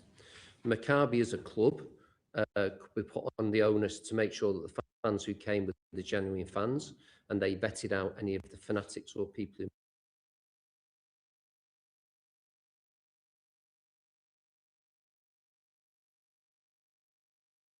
who might cause trouble. That then leads into a communication strategy to hopefully calm any potential against those fans by saying, look, these are just normal fans coming to enjoy the game, and you can try and mitigate the risk that way. And it's easier to manage 100, 200 people maybe into the ground than a number. The risk went up after the initial decision by the SAG. Because of the publicity, it became more heated. People on different views expressed views. In some ways, the threat became greater. So it may have mitigated the threat to allow a limited number of Maccabi fans to come to remove some of the noise around it. And do you think, and it was pursued with the match that went ahead a few weeks later, where the match was scheduled at an earlier time in order to manage the bussing in and bussing out. Wasn't considered as part of your peer review as an alternative. Well, I think once we'd established what the overall structure was about fans, no fans, then you'd kick into what are the other mitigation measures. Right. So, for example, it may have been a reduced allocation of Maccabi fans, could have been taken to a remote location, bussed in. It could have been they came in smaller groups in less obvious transport to avoid a big escort and a big drama. It could have been that there was restrictions on drinking. That would have then fallen after that as to the detail of a tactical plan to try and make it happen as safely as possible. We've already covered the fact that there was no communication with Israeli police. Do you think more action should have been taken in order to try to make that actually effectively happen? Perhaps a Europol or A Europol wouldn't really become involved in this. There's a danger in going through an outside existing networks because it's very well established, the football policing network of NFIPs, where we exchange the information. If we can't make direct contact because Israel's got no NFIP, our route is then by the Foreign Office, which we then tried. So there was two distinct attempts to do it. There was the missed opportunity in Budapest at the conference. So with hindsight, could we have tried even more? Yeah, I think we would, but I think we made reasonable attempts to try and engage with the Israeli police and authorities. And unfortunately, we couldn't broker that contact. We need to move on to community engagement. So I'm going to bring in Joni Reid. Thank you. You'll know how what a difficult time this is for the Jewish community in light of the huge surge in anti-Semitic hate incidences and, of course, the murders in Manchester. And since this decision was taken, we've had the horrific event on Bondi Beach. Based on that, was that not at the forefront of your mind at any point? When you have the perfect response in your head, but your fingers just can't keep up. We've all been there, typing, deleting, retyping. Now I use Whisperflow. I just think out loud and it creates perfect formatted text on any app or website. Whisperflow understood what I was trying to say and gave me the exact output I wanted. Check out the difference between this same sentence being dictated into Siri versus Whisperflow. Let's meet at 12 p.m. at Joe's Pizza. Wait, no, actually I can't do 12, so let's do 12:30. And instead of Joe's, let's go to Kelly's Diner. Whisperflow understood what I was trying to say and gave me the exact output I wanted. For longer texts like this email, they even formats it professionally, so it's ready to go with no editing. So much faster than typing. Whether you're writing in Gmail, ChatGPT, iMessage, WhatsApp, Slack, Cursor, or anywhere else, break free from your keyboard. Do you know how much time you'll save if you quadruple your typing speed? Try Whisperflow for free on desktop and mobile.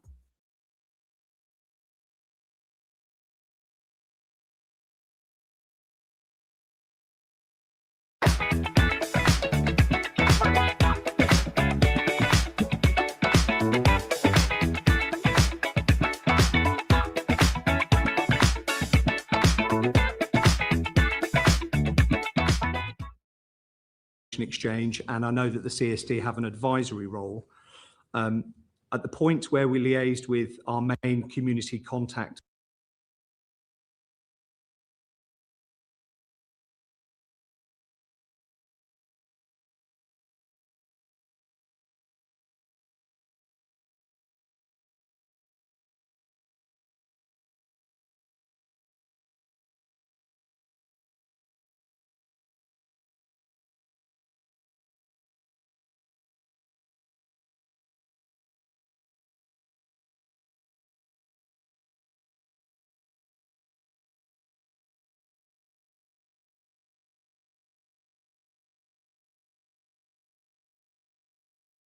from the Jewish community. We were moving into high holy days, and there was some limitations in relation to contact, but fundamentally we'd arranged to meet with the chair of the Birmingham West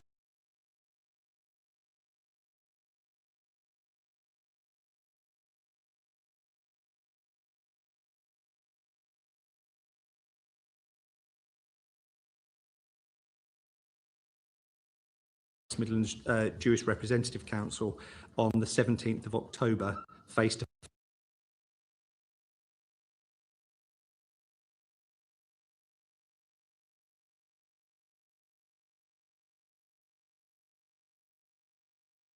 face with CST, etc. I think After the decision. yeah, it was after the decision. However, the second SAG was scheduled for the 20th of October, and it was brought forward on the 15th. So I think there are a number of things there. I think our face-to-face meetings with Jewish community reps in Birmingham weren't soon enough. 100% agree with you. I think within the letter from the Chief Constable to the Chair of HASC, we've highlighted, I think, an improved engagement position with the Jewish community in the West Midlands. And I feel we have developed and continue to develop stronger and more collaborative working arrangements. I think learning-wise, I think CST liaison is our go-to, and I think police forces do that nationally. And I think it's insufficient for events of this magnitude. And I think our learning is we should have liaised earlier with our key representatives. I do think, however, it was rather unhelpful that the SAG was brought forward, I think. So the SAG was due for the 20th, and the two key community meetings, one with the Jewish community, one with the Muslim community, interestingly, were both took place on the 16th and 17th, both after the decision. Thank you. Just as a kind of side note, and the West Midlands Police is by no means the only perpetrator of such an approach or a crime, as I would not very appropriately say, but you know, I find it hard to believe that this approach would have been taken had it been any other minority group. And I think it's really important that all public bodies and institutions reflect on that. It would be unlikely to have happened with anyone else. Why did you decide to consult with, I think it was 4 or 5 mosques and institutions in the area, or organisations in the area that have well documented, whether it's in the press media or indeed crime incidences of anti-Semitism and extremism prior to the decision to ban the Maccabi fans? So my understanding is from liaison with the community bronze commander that we didn't. So the liaison with the Muslim community, the large community meeting with the Muslim community, took place on the 16th, which was subsequent to the second SAG, which was brought forward from the 20th. So it's incorrect to say then that you consulted and met with various mosques, including ones with a history of anti-Semitism and extremism. That's not the case. So I think there's a difference between consultation and engagement, firstly. Okay. So did you consult with them? So you didn't meet with them, but you did consult with them? We engaged with all of our communities. What does engage? Sorry, I want to be really clear about this. So you didn't meet them? Yes, we did. You did, but after the decision was made? On the 16th, correct. On the 16th. But prior to the decision that was made, who did you meet with that you understood or you now understand to be extremists or anti-Semites? So the engagement plan around this related to reassurance and communication. So there's a difference between consultation and engagement. So we weren't consulting with the community, we were engaging with the community to get community sentiment, viewpoints, understand tone, understand tension, and to reassure that we were going to do everything we can to protect all communities around this fixture. So the engagement starts at local neighbourhood level. So from the 3rd of September, when we identified our community bronze commander, through to beyond the fixture, our neighbourhood teams have been liaising with people within the vicinity. So, for example, we had, through our Interfaith Forum, we had the Church of England church in Aston make contact with us because they were worried about protests. So the neighbourhood teams liaised with them in relation to reassurance and to understand their fears. So that work took place from the outset, from the 3rd of September all the way through to prior to the fixture. The formal community bronze meeting, for want of a better phrase, that took place with the Muslim community and the Jewish community took place on the 16th, and then for the Muslim community and actually those in the broader community, it wasn't just a Muslim and Islamic meeting per se. And then the meeting with our chair and the CST rep from the Jewish community took place on the 17th, which was then followed up on the 20th. So in terms of community relations and political influence, you didn't have any bilateral communication with anyone in the community with a history of anti-Semitism and extremist beliefs, as far as you're aware? Correct. Okay, thank you. Do you, on looking at the SAG as a kind of a committee, a body that takes decisions, at any point did you notice or raise the fact that there were 2 councillors on that decision-making body who had a history of extremist and anti-Semitic views? Did that kind of cross your path, your radar at any point? So I don't think I was aware, but clearly I wasn't in command at the time. I do think that's probably a conversation for the SAG chair in relation to how they manage their attendees. It's definitely a decision, a conversation to have with them. But in terms of making decisions about safety, which I think is very much in your line of business,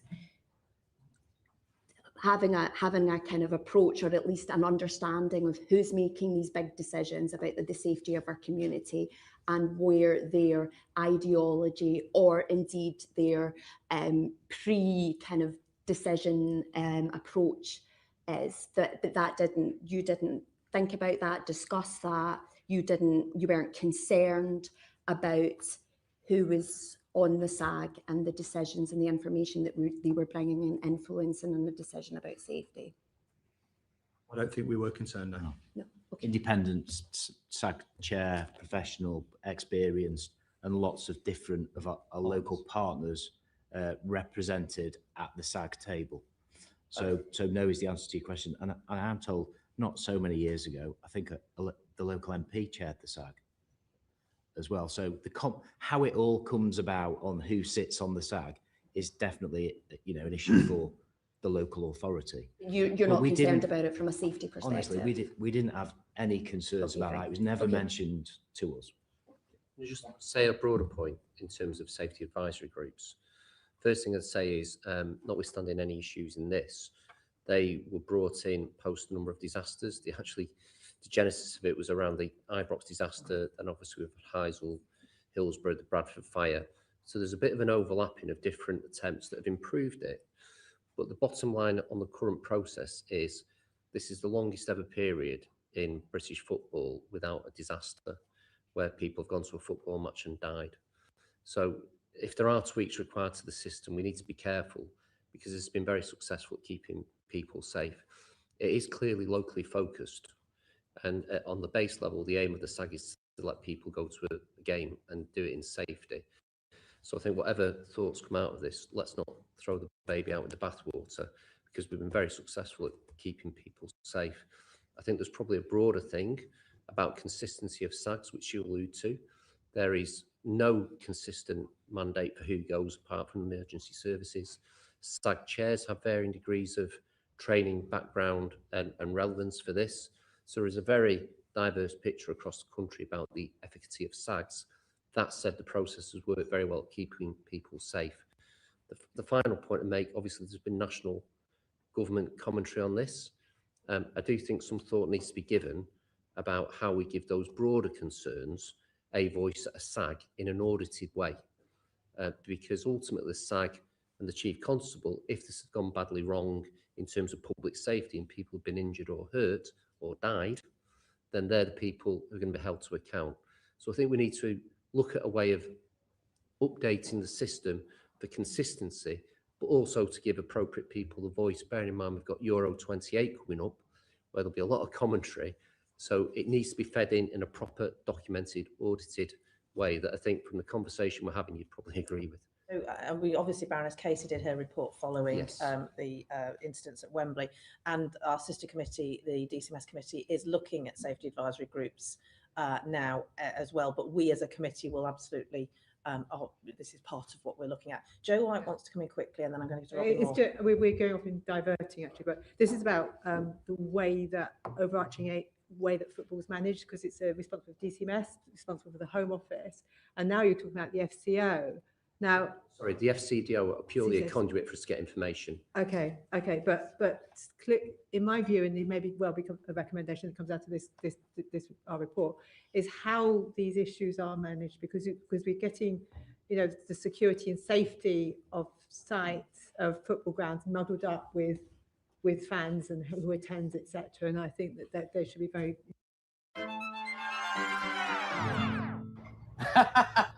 चलो okay Kapoor साहब, भेजता हूँ मैं फिर वीर को furniture देखने। शुरू हो गए फिर से सुबह भाई पुरानी आदत, रिश्तेदारी विद बेनिफिट्स। बिना बेनिफिट के रिश्तेदार जैसे वन साइडेड प्यार। भाटिया अंकल के छोटे बेटे के दोस्त के चाचा के बड़े भाई का नंबर निकलवाया मैंने। उनका फर्नीचर का बड़ा शोरूम है। दूर के कनेक्शन मत लगाओ, घर बैठे बैठे फर्नीचर बनवाओ। वो कैसे? वुडन स्ट्रीट से। You wouldn't know what woodenstreet.com. India's finest furniture, home delivered by woodenstreet.com. Furniture bonded with love. पापा, क्या आप अपनी जुगाड़पंती से केजू का नंबर ला सकते हैं? I was planning to become an actor. Oh, love at first sight. I absolutely echo those comments. I'm glad that you agree that you need to improve your processes in terms of engaging with the Jewish community and how that affects the decisions that are made. I just point out that at the previous Home Affairs Select Committee, we were told that the Jewish community supported the ban, and that, along with very many other things that I was going to go through, but I won't because of time, contradicts what you previously said. So the Jewish community didn't support the ban because you hadn't sufficiently engaged with them. But anyway, I'll leave it there. Do you want to comment? I was just going to say, thank you, Chair. So it was never my intention to misrepresent the views of the Jewish community. I was personally quite gutted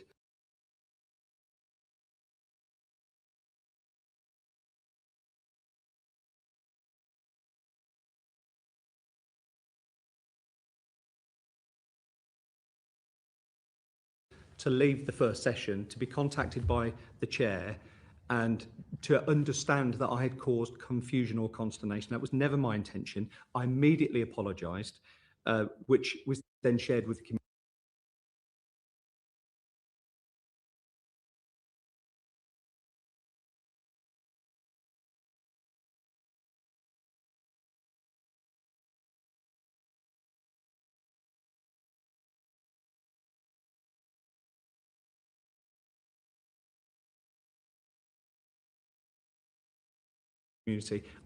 I will do whatever I can with our local commanders to continue to improve our working relationship with the Jewish community. And Mrs. Jacobs is someone that we regularly liaise with, and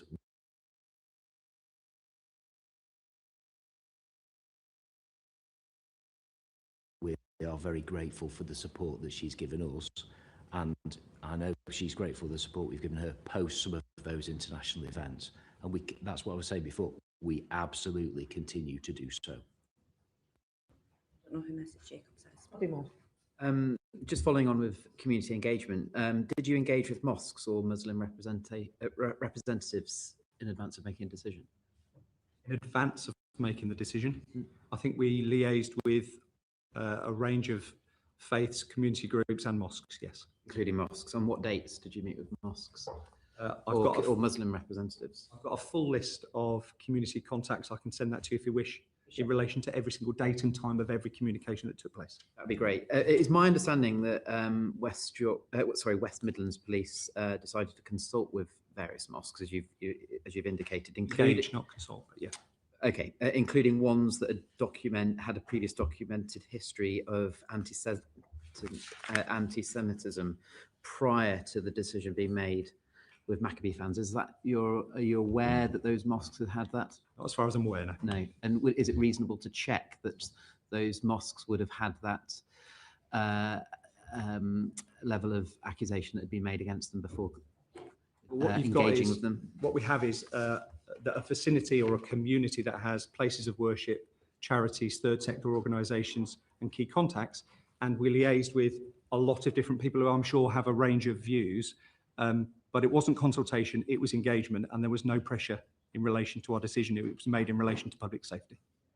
Just finally, just why was the threat level to local Jewish communities downgraded from medium initially and then didn't feature in the West Midlands Police final report, the reference to it being downgraded to medium? Well, I think that was in relation to the third SAG and the information provided by the Silver Commander.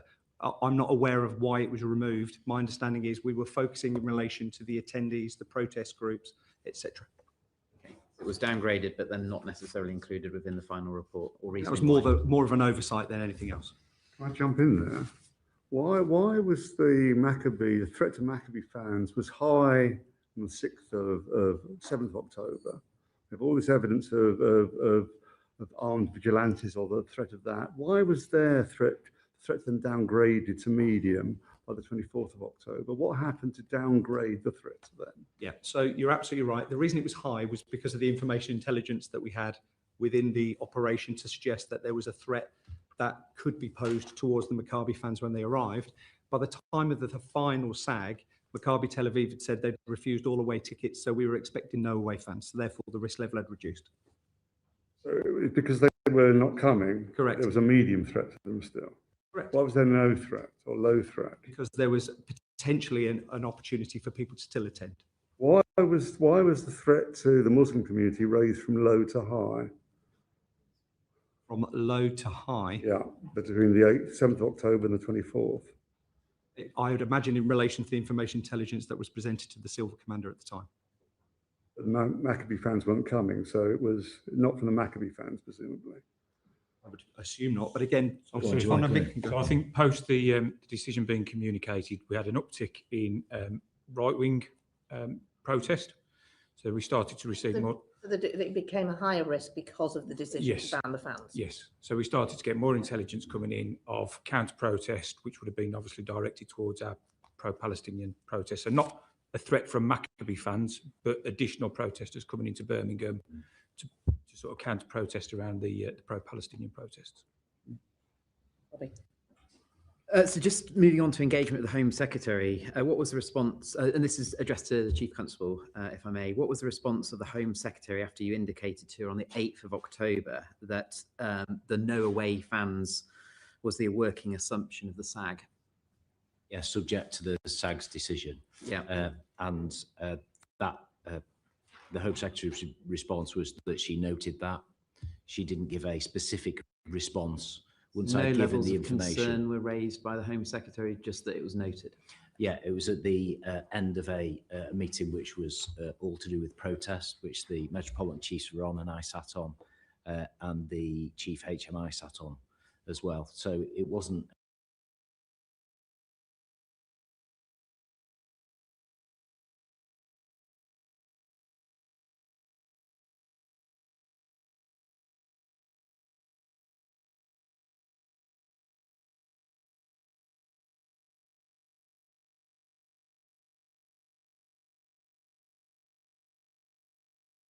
a long conversation back from the Home Secretary. It was a meeting around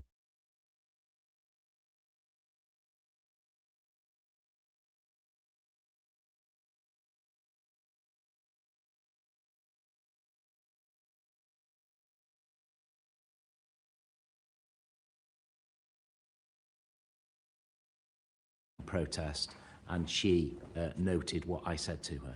Okay, so that was noted in the meeting or in the engagement that you had with her on the 8th of October. The decision was made on the 16th of October, so the period of time between those two dates. Was there any further communication from the Home Secretary or Number 10, the Prime Minister's office in relation to any concerns being raised around the fact that there may not be any fans permitted to attend on the basis of the SAG. No, there was no further correspondence. I've hopefully supplied you with details of the correspondence that was relevant, because I think in Chief Constable Roberts' submission there was a couple of emails, and I think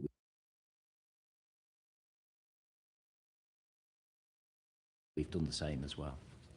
Despite the narrative that's come out from the government, there was no concerns that were raised to West Midlands Police in that period of time, even though we've heard in the evidence session now that there was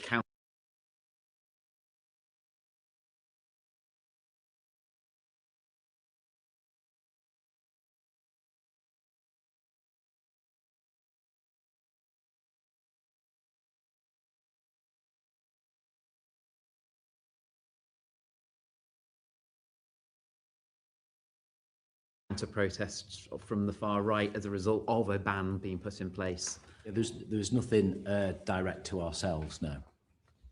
And what representations were made to you by Birmingham City Council leaders about the implications of a decision to ban fans from attending? Well, there was only one leader who is going to give evidence after ourselves, Mr. Cotton, and out of courtesy I updated him that the position from our side in terms of advice to the SAG that there would be no away fans. He disagreed. He disagreed with the outcome of that, but didn't stray into the operational police decision making. And I'm sure you can ask him those questions. And the reason that I communicated with him is because we do communicate on various issues. He's a key local partner. I very much respect his view, but I also very much respect the decision making of colleagues of mine in terms of weighing that risk up to public safety. And I'm sure he, as a professional, respected the decision making of the SAG, the independent chair of the SAG that's a council employee, and the way that the SAG is managed. But that was the communication that I had. And given the level of public interest in this, the fact that this is your second time in front of the committee, did you anticipate any of the fallout that would then come from the decision that had been made by the SAG? And as part of that process with your discussions with the Home Office, did you seek any additional resource or any additional strategy that could deal with an inevitable outcome of allowing fans or a limited number of fans to still attend with being able to mitigate any review conclusion was the preferred option was to accept a small number of away fans? Yes, absolutely. But as Chief Constable Roberts set out, the first part of what I asked him to do was give me an independent assessment as to the reasonableness of the decisions that were made that led to the ban on the away fans as to that point in time now. The second part of what I asked was, what are the options from your independent perspective going forward now at this moment in time? So after the ban was announced, there was lots of, on that particular weekend, so the Prime Minister made comment, I think on the Thursday evening, then there was commentary on Friday, then an increase in the intelligence we got about protest, counter-protest, and I think the Tommy Robinson picture of the shirt, etc., and his potential attendance. On that weekend itself, I had conversations with Home Office officials with regards to, they asked ourselves to look at what are the options going forward.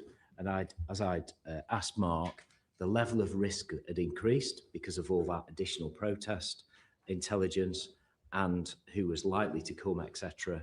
And at that point, over the weekend, I had a conversation with Home Office officials, as they previously said in their evidence, with regards to what additional resource would be required to try and facilitate a number of Maccabi fans to attend the fixture with the intention of a new look at the risks as they posed themselves on the Monday morning when Mark undertook the peer review.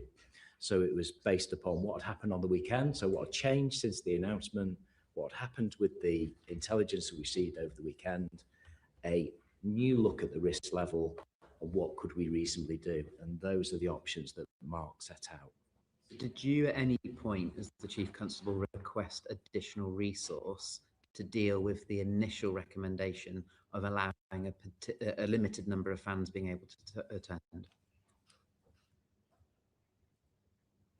No, to be clear, up until the point of the fans being banned from attending, I didn't request any additional resource from the Home Office because that was within our gift to go to mutual aid and just sort out.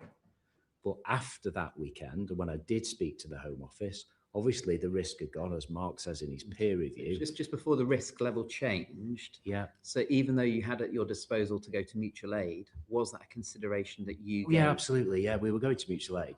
And is that documented anywhere for us to be able to see that that was a within, consideration that you actively gave? The reviewer referenced Early an doors. assessment of the number of PSUs that were required, which was above West Midlands capability. So they would, it is one of the big forces of the country, but they would see mutual aid. Was the 5,000 number? No, I think that was the Dutch figure that was referenced to. The reference here is that West Midlands had said on any of the circumstances they'd have to go to mutual aid to get sufficient officers for the operation. So yes, early doors is the answer to the question. But obviously we need more after a reassessment if we were to reconsider then a limited number of fans attending. Can you read? My very final question. So overall then we have minutes that highlights that the decision was made in the absence of intelligence, that there is varying views, stats on what happened in Amsterdam, but the Dutch police have written to say that they don't recognise your version of the conversation. You told the Home Affairs Select Committee last time that that the Jewish community supported your decision, that 5,000, which wasn't true, 5,000 police had been deployed in Amsterdam, despite your own figures and the Dutch saying that it was 1,200, and that as local Israeli fans had thrown locals into a river. And that you had not been subject to any political pressure, and it's now emerged that you met both the MP and other local activists. So my very quick question is, would you make the same decision again? Certainly, we're not an organisation that doesn't learn from things, and we treat each event on its own merits. And some of those things that you said, absolutely, in the cold light of day, looking in, do I regret the fact that that minute seems to have been recorded about a lack of intelligence? Because there wasn't a lack of intelligence. There was an abundance of intelligence. And I think that's unhelpful. I think that's misleading. And on behalf of the organisation, to the public, I apologise unreservedly about those types of matters. The 5,000 was our professional opinion. The issue with regards to the intelligence that came from the Dutch, we absolutely took it on face value. The communication and the detail that was written was compelling. I can't speak for the Dutch. That would be wrong of me to do so. So on that side of things, do I think that the decision was reasonable in the circumstances? Yes. Could it have been a different decision, or would it be a different decision going forward? Possibly it could have been. But all these decisions depend on the facts and the intelligence that the commanders weigh up over a period of time. But those things that you've highlighted, as I've said quite clearly, those leave questions for me in some of that detail, particularly about the absence of the intelligence. And Mike corrected the record very quickly in terms of what was said to make it clear that we didn't mislead anybody. And we are very sorry if we gave any of that impression. And I'm also very much sorry, and I do regret the focus that this has placed on our local Jewish community in light of all the other events that have happened nationally and globally. And that's why we have absolutely redoubled our efforts to make sure that as soon as any of those events occurred, we are absolutely behind the community, and we are working with them closely and continue to do so. Very So final each one on question. its own merits. Can I just make a point about the police numbers? Just from the update from the mayor, and appreciate some confusion about this. But one of the reports from the mayor says that there was more than 1,200 officers to keep any risks under control, including specialist units such as mobile, arrest, horse, reconnaissance. From midnight onwards, there was at least 500 officers on duty. This does not include the large number of police officers who worked overtime during the night. Their registration, etc., will take a while to come through.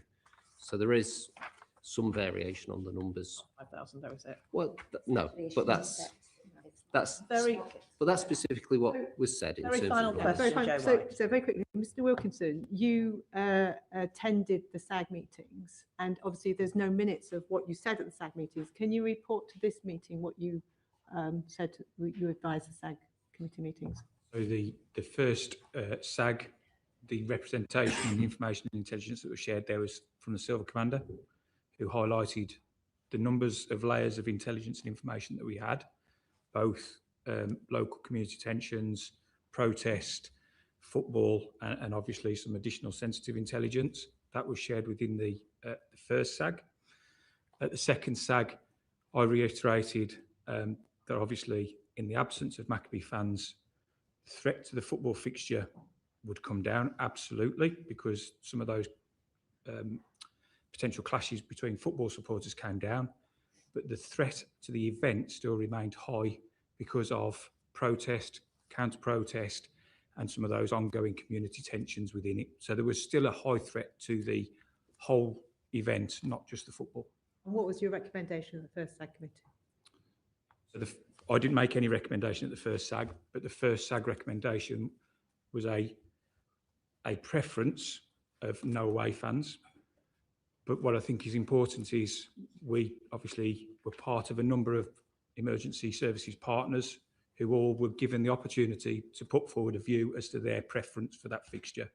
The Silver Commander at the first SAG made the recommendation, or the preference would be for no away fans based on all of that information, the intelligence, and the significant threat that the whole event posed to all people. Remind us, you were at that first SAG.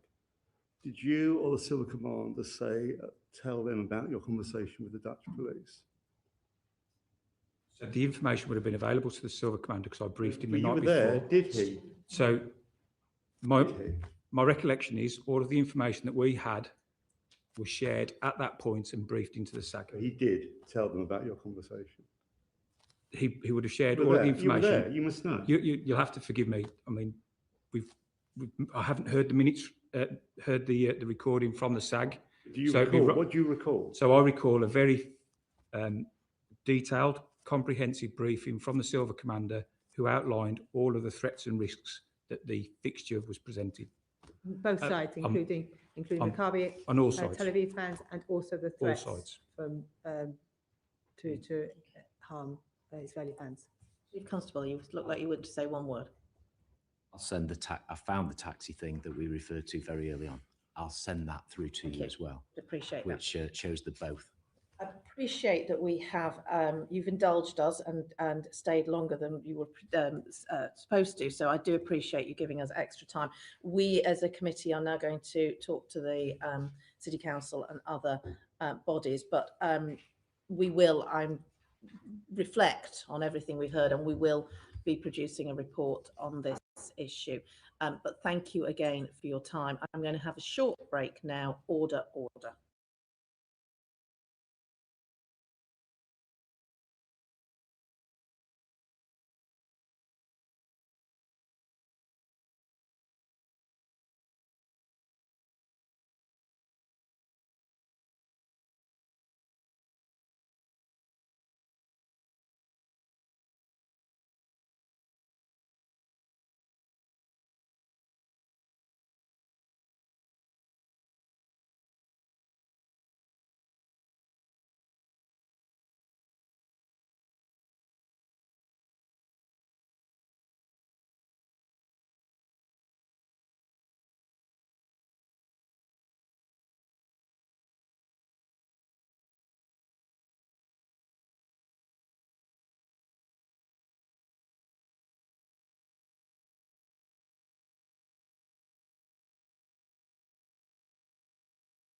Order, order.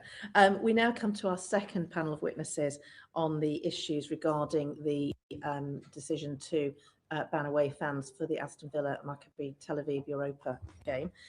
Can I ask our second panel to introduce themselves? Perhaps I'll start with you, Mr. Brooks.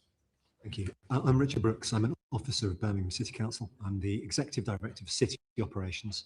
So that covers a portfolio of the core environmental services of the Council, the waste collection and disposal, highways, regulation and enforcement. And for the purposes of this committee, it's also the resilience function, which is where the Safety Advisory Group is housed. And in the regulation and enforcement function, the environmental health function, which is where the licensing of the ground is done. Thank you very much. Good afternoon. I'm Councillor John Cotton. I'm the leader of Birmingham City Council. I'm Anthony Cox. I'm the City Solicitor of Birmingham City Council, responsible for legal, democratic services and electoral services, which also encompasses governance. Thank you. And I apologise for keeping you waiting. And I'm very grateful that you've said you can stay behind a little later. But I'm going to start questions with Joe White. Yes, thank you for coming. First of all, can I ask, were you in the audience for the previous questioning? Yes. Great. So my first question is the quality of the minute taking and the fact that we weren't able to gain a full picture from exactly what happened in each of the meetings. Can you answer that, please? Richard, could I ask you to pick up as Director of Operations on that? Yes, of course. So first of all, I'm sorry if the minutes have not allowed you to get a full enough picture of the events in the meetings. There were 4 Safety Advisory Group meetings: the 7th of October, the 16th of October, the 24th of October, and the 3rd of November. We provided minutes for each of those, and we have provided you with the full minutes in both unredacted and redacted form. In terms of the quality of the minutes, they are circulated after the meetings. The meetings from the 7th of October were actually circulated on the same day to the attendees of the meeting. There was a little bit of a delay after the 16th, but they were subsequently circulated. We've tried to provide the best minutes for these meetings that we can. We're actually audited by the Sports Ground Safety Authority on the way that we administer the SAG, and they have previously recognised the quality of the way in which we manage these processes. But if the minutes are not adequate for these purposes, then all I can do is apologise. Could you send us we understand that they are filmed, and it'd be helpful for us to have a better picture if you could send us the films. We could certainly undertake to provide that to the committee. Okay, thank you. So we can have a context of who you are, what your responsibilities are. Could you set out the legal position of your council's responsibilities in relation to the attendance or non-attendance of away fans and how their safety is managed? If I may just say something by way of opening, and then I'll hand over to Tony and to Richard to pick up some of those details. Obviously, I did also share a written statement with members of the committee prior to this session, just to set out the context of the role of the Safety Advisory Group, my specific role as the leader of the council, and of course the timeline of events as I understand them. I also just want to make it clear I'm not a member of the Safety Advisory Group myself. I had no role to play in the deliberations of that group. That is a separate operational role. I've also been clear that I respect the operational independence of the advisory group and indeed of West Midlands Police. I wish the Safety Advisory Group had been able to take a different position to the one that it took. I've made that publicly clear, and I know the Chief Constable referred to that in terms of the interaction I had with him in the run-up to these events. I am absolutely clear that I want Birmingham to be a place where people can come and attend football matches freely without fear of harassment or discrimination. That absolutely remains my view, and I'm absolutely clear that we have to have a robust, independent Safety Advisory Group process. I also am clear that whilst I'm the political leader of the council and took a very clear line on the fact that I thought this was not the position I wished to see, it is not my role as the leader of the council. It would be inappropriate for me to interfere in an operational matter and on a process that is led by the evidence that statutory partners, including the police, place before it. But I will ask Tony just set out some of the understanding of the legal position as well with regard to the SAG. Yeah, in relation to the SAG, obviously they were a recommendation from the Taylor report following Hillsborough and other tragedies. The actual purpose of the SAG is in relation to providing specialist advice to the authority in terms of ground safety, and that obviously includes fans' attendance at the ground. So they provide specialist advice, which is why you have the specialist agencies such as the police, the fire service, all that contributing to the SAG to formulate the advice. The advice is then given to the, which it was in this case, to the event organiser. In this case, it was Aston Villa Football Club. My understanding is that if there's a disagreement about the advice that's being given, it is then for the council, and that falls within Richard's sphere, to actually see whether or not there needs to be action taken in relation to the safety certificate encompassing that ground, in this case Aston Villa. So that's how any prohibition or restriction would be imposed upon the safety certificate in relation to fans' attendance, for example. And should the SAG take responsibility or take account of any reputational risk to UK, not just Birmingham, of any decision of banning fans from another nation to an environment of such, where that, in particular in an environment where there's such an international tension? I think the SAG's primary role is about safety at sports grounds, which is why there was a recommendation to actually bring those in. They're obviously chaired by the local authority, which was a recommendation within the Taylor report. So I think the predominant focus of the SAG must be a dissemination of information between the people who deal with risks such as public safety, in other words, the police who've given evidence earlier today.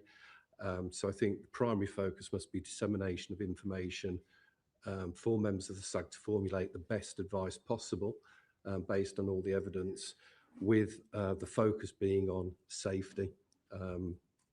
So obviously you're taking account of the threat perspective, and what you've circulated in the public domain is a redacted account of what you thought the threat perspective is. And I want to question why you've redacted that when it says the threat to local Jewish community is medium, Muslim community low, Christian community low, Black community low, Villa community low, Maccabi high, pro-Palestinian medium threat on a higher scale in terms of fixtures this year. Why was that redacted? What reputational damage would it have done to the authority by redacting that? I can't speak about the specific redaction. We have specialist advisors who advise on issues of freedom of information requests, which deal with in terms of the legislation and also the exemptions that were permitted to apply. That was looked at in terms of the information in conjunction with the people responsible for holding that information. We also take representations from the people who provided the information to the authorities, such as partnering agencies, such as the police, and then a decision will be made in relation to disclosure of that information. I can't specifically comment on that, but I will have a look at that and provide information to the committee if that is required. Can I jump in there? Can I push you on that point? Because the threat levels weren't redacted from the third SAG. Does that strike you as curious? They're redacted from the first SAG and not the second SAG minutes? Again, I'd have to go back and actually look at the basis what's of your professional redaction. view? Does it not seem strange that threat levels are redacted in the first minutes, but not the third minutes? I suppose I would say I don't know the specific reason for the redactions, but you'd obviously expect some consistency. So if that happened, yes, I would be surprised.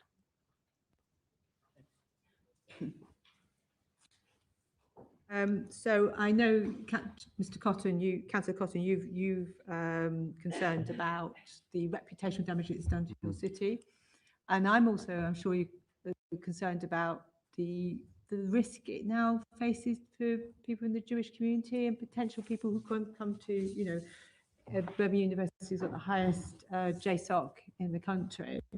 What threat does this pose to them now that this decision has been taken? You're absolutely correct. That the reason why I made the statement I did in my response to the Chief Constable when he advised me that would be the proposal they were putting to the Safety Advisory Group, and the reason I made the public statement when these matters went into the public domain was exactly that. I'm very proud of Birmingham. Born and bred in Birmingham. I've lived my entire life there. I am very proud of the fact it's a diverse city. It's a place where people of all faiths and all ethnicities make their home, and I want it to be a welcoming and inclusive place. And anything that detracts from that is a concern for me, which is why I raised those issues. We have a very strong tradition of interfaith working in Birmingham that goes back some 30 years now. We have some very vibrant community engagement that we do with communities in the city, including our Jewish community. We also have a good working relationship with the Community Security Trust. We are currently developing our anti-Semitism strategy for the city, which will draw on the government's national anti-Semitism strategy that's been brought forward as well. I'm absolutely clear as the leader of this council that we will do everything that we need to do to ensure that people of this city, from the Jewish community and from all communities, can feel safe and supported. Joni. Can I just come in there? It's relevant. Have you adopted the IHRA definition of anti-Semitism? Has the council? Yes, we adopted that. I think, you'll need to check the record, but I think it was around 2017, 2018. And that was done by means of a vote through full council. Okay, I'll come back to that later, if that's okay.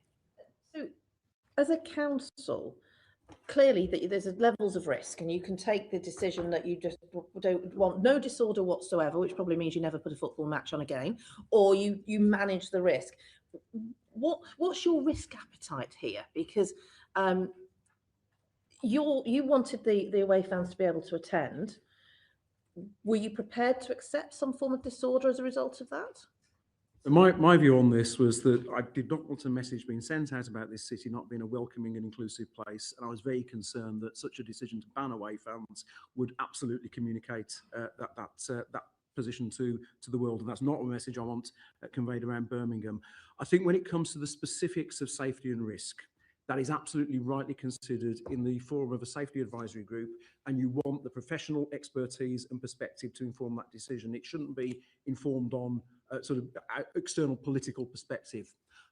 So my view of that would be it'd be very difficult for a safety advisory group to take a decision having received sort of clear assessment from the police and others around what they perceive the risk to be. And I don't believe that any council leader would be in a position where they would go against a very serious advice that was coming forward in that forum. So I think there's an important balance to be struck there. Was it made clear to you that there were mitigations that could have been put in place, as Lord Mann had recommended? So I had asked, the timeline of events was that I received a message from the Chief Constable on the 8th of October, advising that would be the advice that was given to the Safety Advisory Group. I responded, as has already been alluded to say I thought that was not going to send a positive message about Birmingham. However, I do respect operational independence of these matters. I then, on the 9th of October, asked to meet with officers supporting the Safety Advisory Group so I could assure myself of two things. One was that the processes were being correctly followed in terms of how the Safety Advisory Group operates, and also just to question how are we absolutely clear on the risk assessment that's been brought forward by the police and other partners. And that I think was an appropriate thing for me to do as leader. You were given the intelligence that was used to make the decision. Were you able to see any other forms of intelligence? I was given the high-level readout on what was being provided to the Safety Advisory Group. I was very clear that I shouldn't get into the minutiae or detail of the Safety Advisory Group meetings. I think they have to be led by the evidence based on the partners around the table. Were you aware that the peer review had recommended that the least worst solution would be away fans with reduced allocation? That was not something I was aware of at that point, but I had asked, the reason I was asking questions is because I wanted to ensure that had all options been looked at. Just saying you sought reassurance as part of the process that the procedure had been undertaken appropriately, but were you reassured? So I continued to ask questions on the back of that meeting, and indeed, as you'll have seen, there was then further correspondence between the council and the police through officer channels, and of course there was a further meeting of the Safety Advisory Group that took place. My principal concern here was that we were taking a decision that did not detract from the reputation of the city, and I fear that the reputation of the city has been affected by the manner this was handled. Sorry to just ask the question again. Were you reassured that the process had been followed? I was reassured the process with regard to the operation of the Safety Advisory Group had been absolutely followed. Obviously, I've followed with interest the proceedings this afternoon regarding some of the information that was provided to that Safety Advisory Group, and I'm sure that the committee will draw its conclusions on that in due course. And what about the interaction between central and local government? Because clearly one of the things that has been that the Baroness Casey review put forward, and something we will consider as a committee, is where central government should get involved and whether there was more of a role for central government. Do you have any views on that? I think certainly when you've got issues of national interest, and this clearly became an issue of national interest, there needs to be interaction between the local authorities and central government.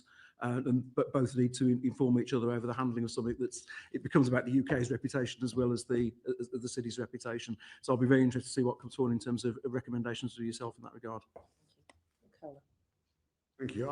I am very concerned about these redactions. There's only 2 substantive redactions in all the minutes. They're in the first SAG. The first one is with regard to one which has been said, mental threat to the local Jewish community. That is not, in the third set of minutes, the threat, as I've said, is not redacted, although the reference to the Jewish community is missing. There's also an inaccuracy that the first minutes say the threat to the Muslim community is low. Those are summarised in the third minutes as being medium, so they're inaccurate. Redaction is bizarre because the same thing has been redacted in one and not the other. The other substantive redaction is the one with regard to the police intelligence or lack of. There's in absence of intelligence based on conversations with peers and my professional judgment, there's no concerns with Villa fans, etc., etc. That's been redacted. Can you think of any legal reason why that should be redacted? The 2 bases for redaction was one, first involving individuals' personal data, which is probably obvious from the redactions.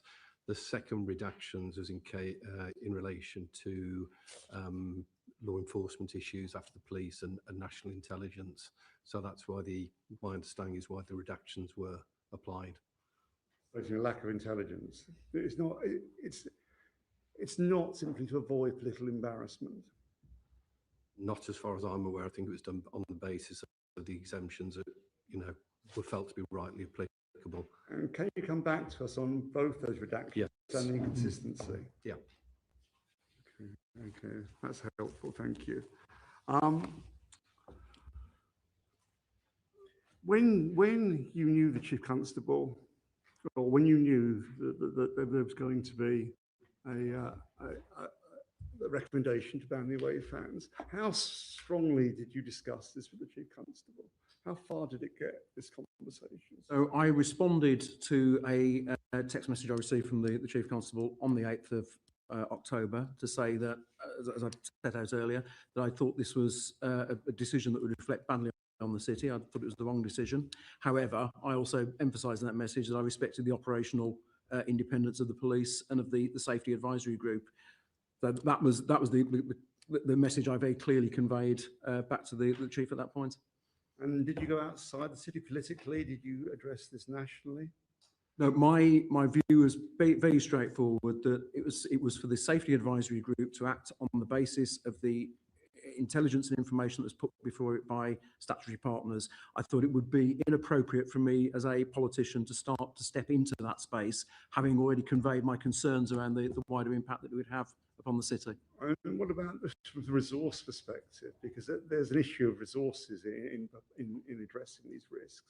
Was there not an element there where you could talk to one's political masters in Whitehall? Well, again, I would have expected such conversations to be based on information and intelligence that went to the Safety Advisory Group.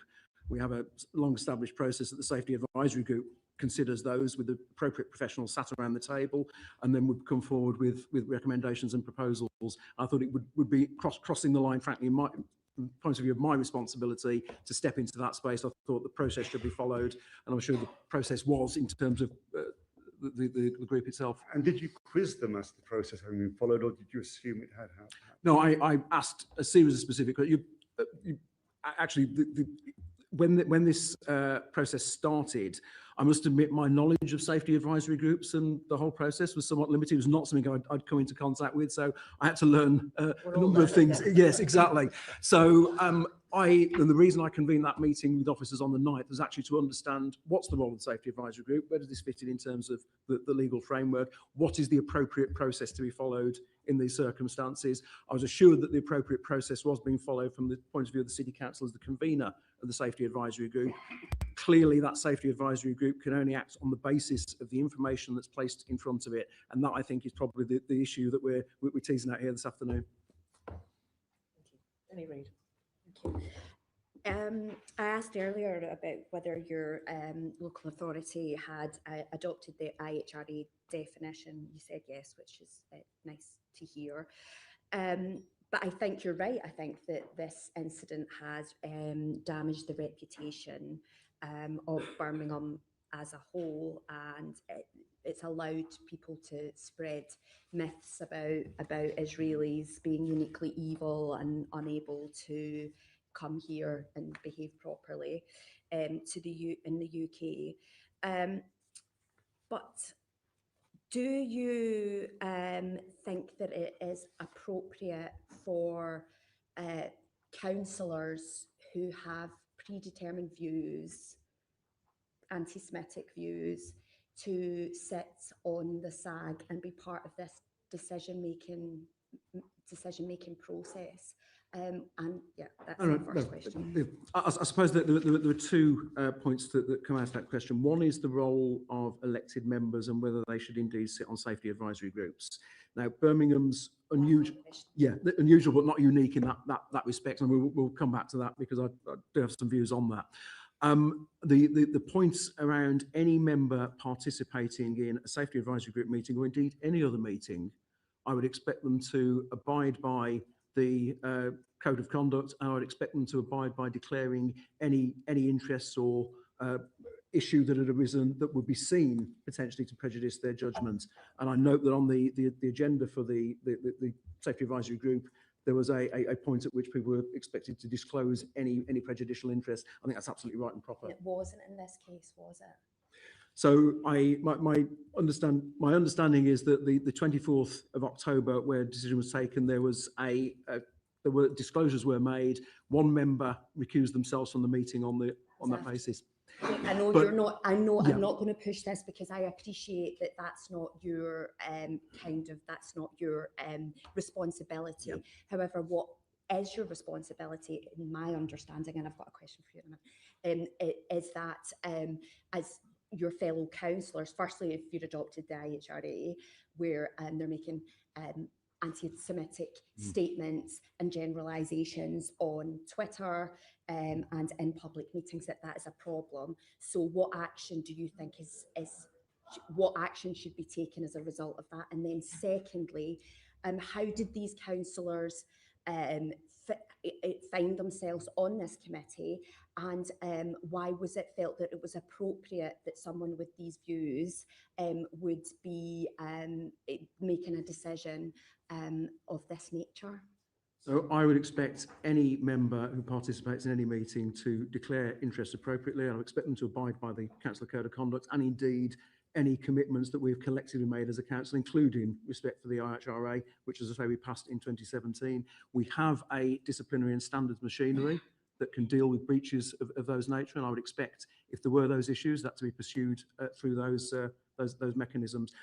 Are there any ongoing investigations into the conduct of those councillors on the SAG? I am not aware of any such at the moment, but obviously that the standards process is separate to my role as leader of the council. I think that's right as well. Who appoints the members of the SAG, councillor members of the SAG? Councillor members of the SAG are appointed by full council at the annual general meeting. It's correct. I mean, formally, the councillor representatives on the SAG used to be appointed by the Licensing and Public Protection Committee. And I think there was a report in April 2019 from the then assistant director, questioning whether or not councillors should actually be on the SAG at all. What happened as a result of that later in 2019, a decision was taken that councillors who sat on the SAG should be appointed by full council itself. They were appointed on the basis of one representative of three of the main political parties and one ward member for the area covered by the Safety Advisory Committee. I presume with the intention that they could contribute to any local issues that arose within the community. So that's in essence, they are selected through the annual governance process of the council in selecting who sits on what committee. Did you have any discussions at any point which recognised that there were councillors, some of your councillors, who were campaigning publicly to not just ban away from fans but stop the match in its entirety? Did that at any point come to you as leader of the council? No, that didn't come to me. So you didn't see the as leader. tweets from your council? No, I wasn't aware of specific tweets. I tried to stay away from Twitter, to be honest with you, as much as possible. But no, I was not aware of that position. Okay. I ask your, sorry, I missed the very beginning of the meeting. Are you the legal counsel?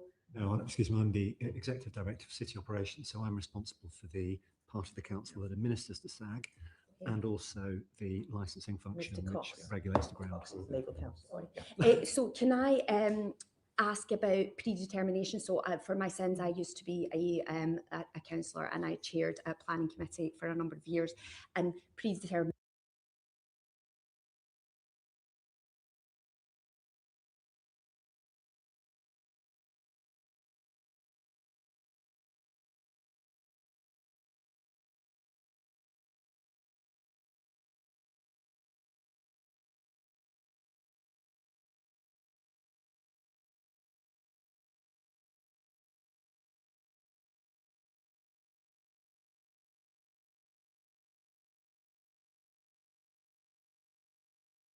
was obviously a really important principle in local government.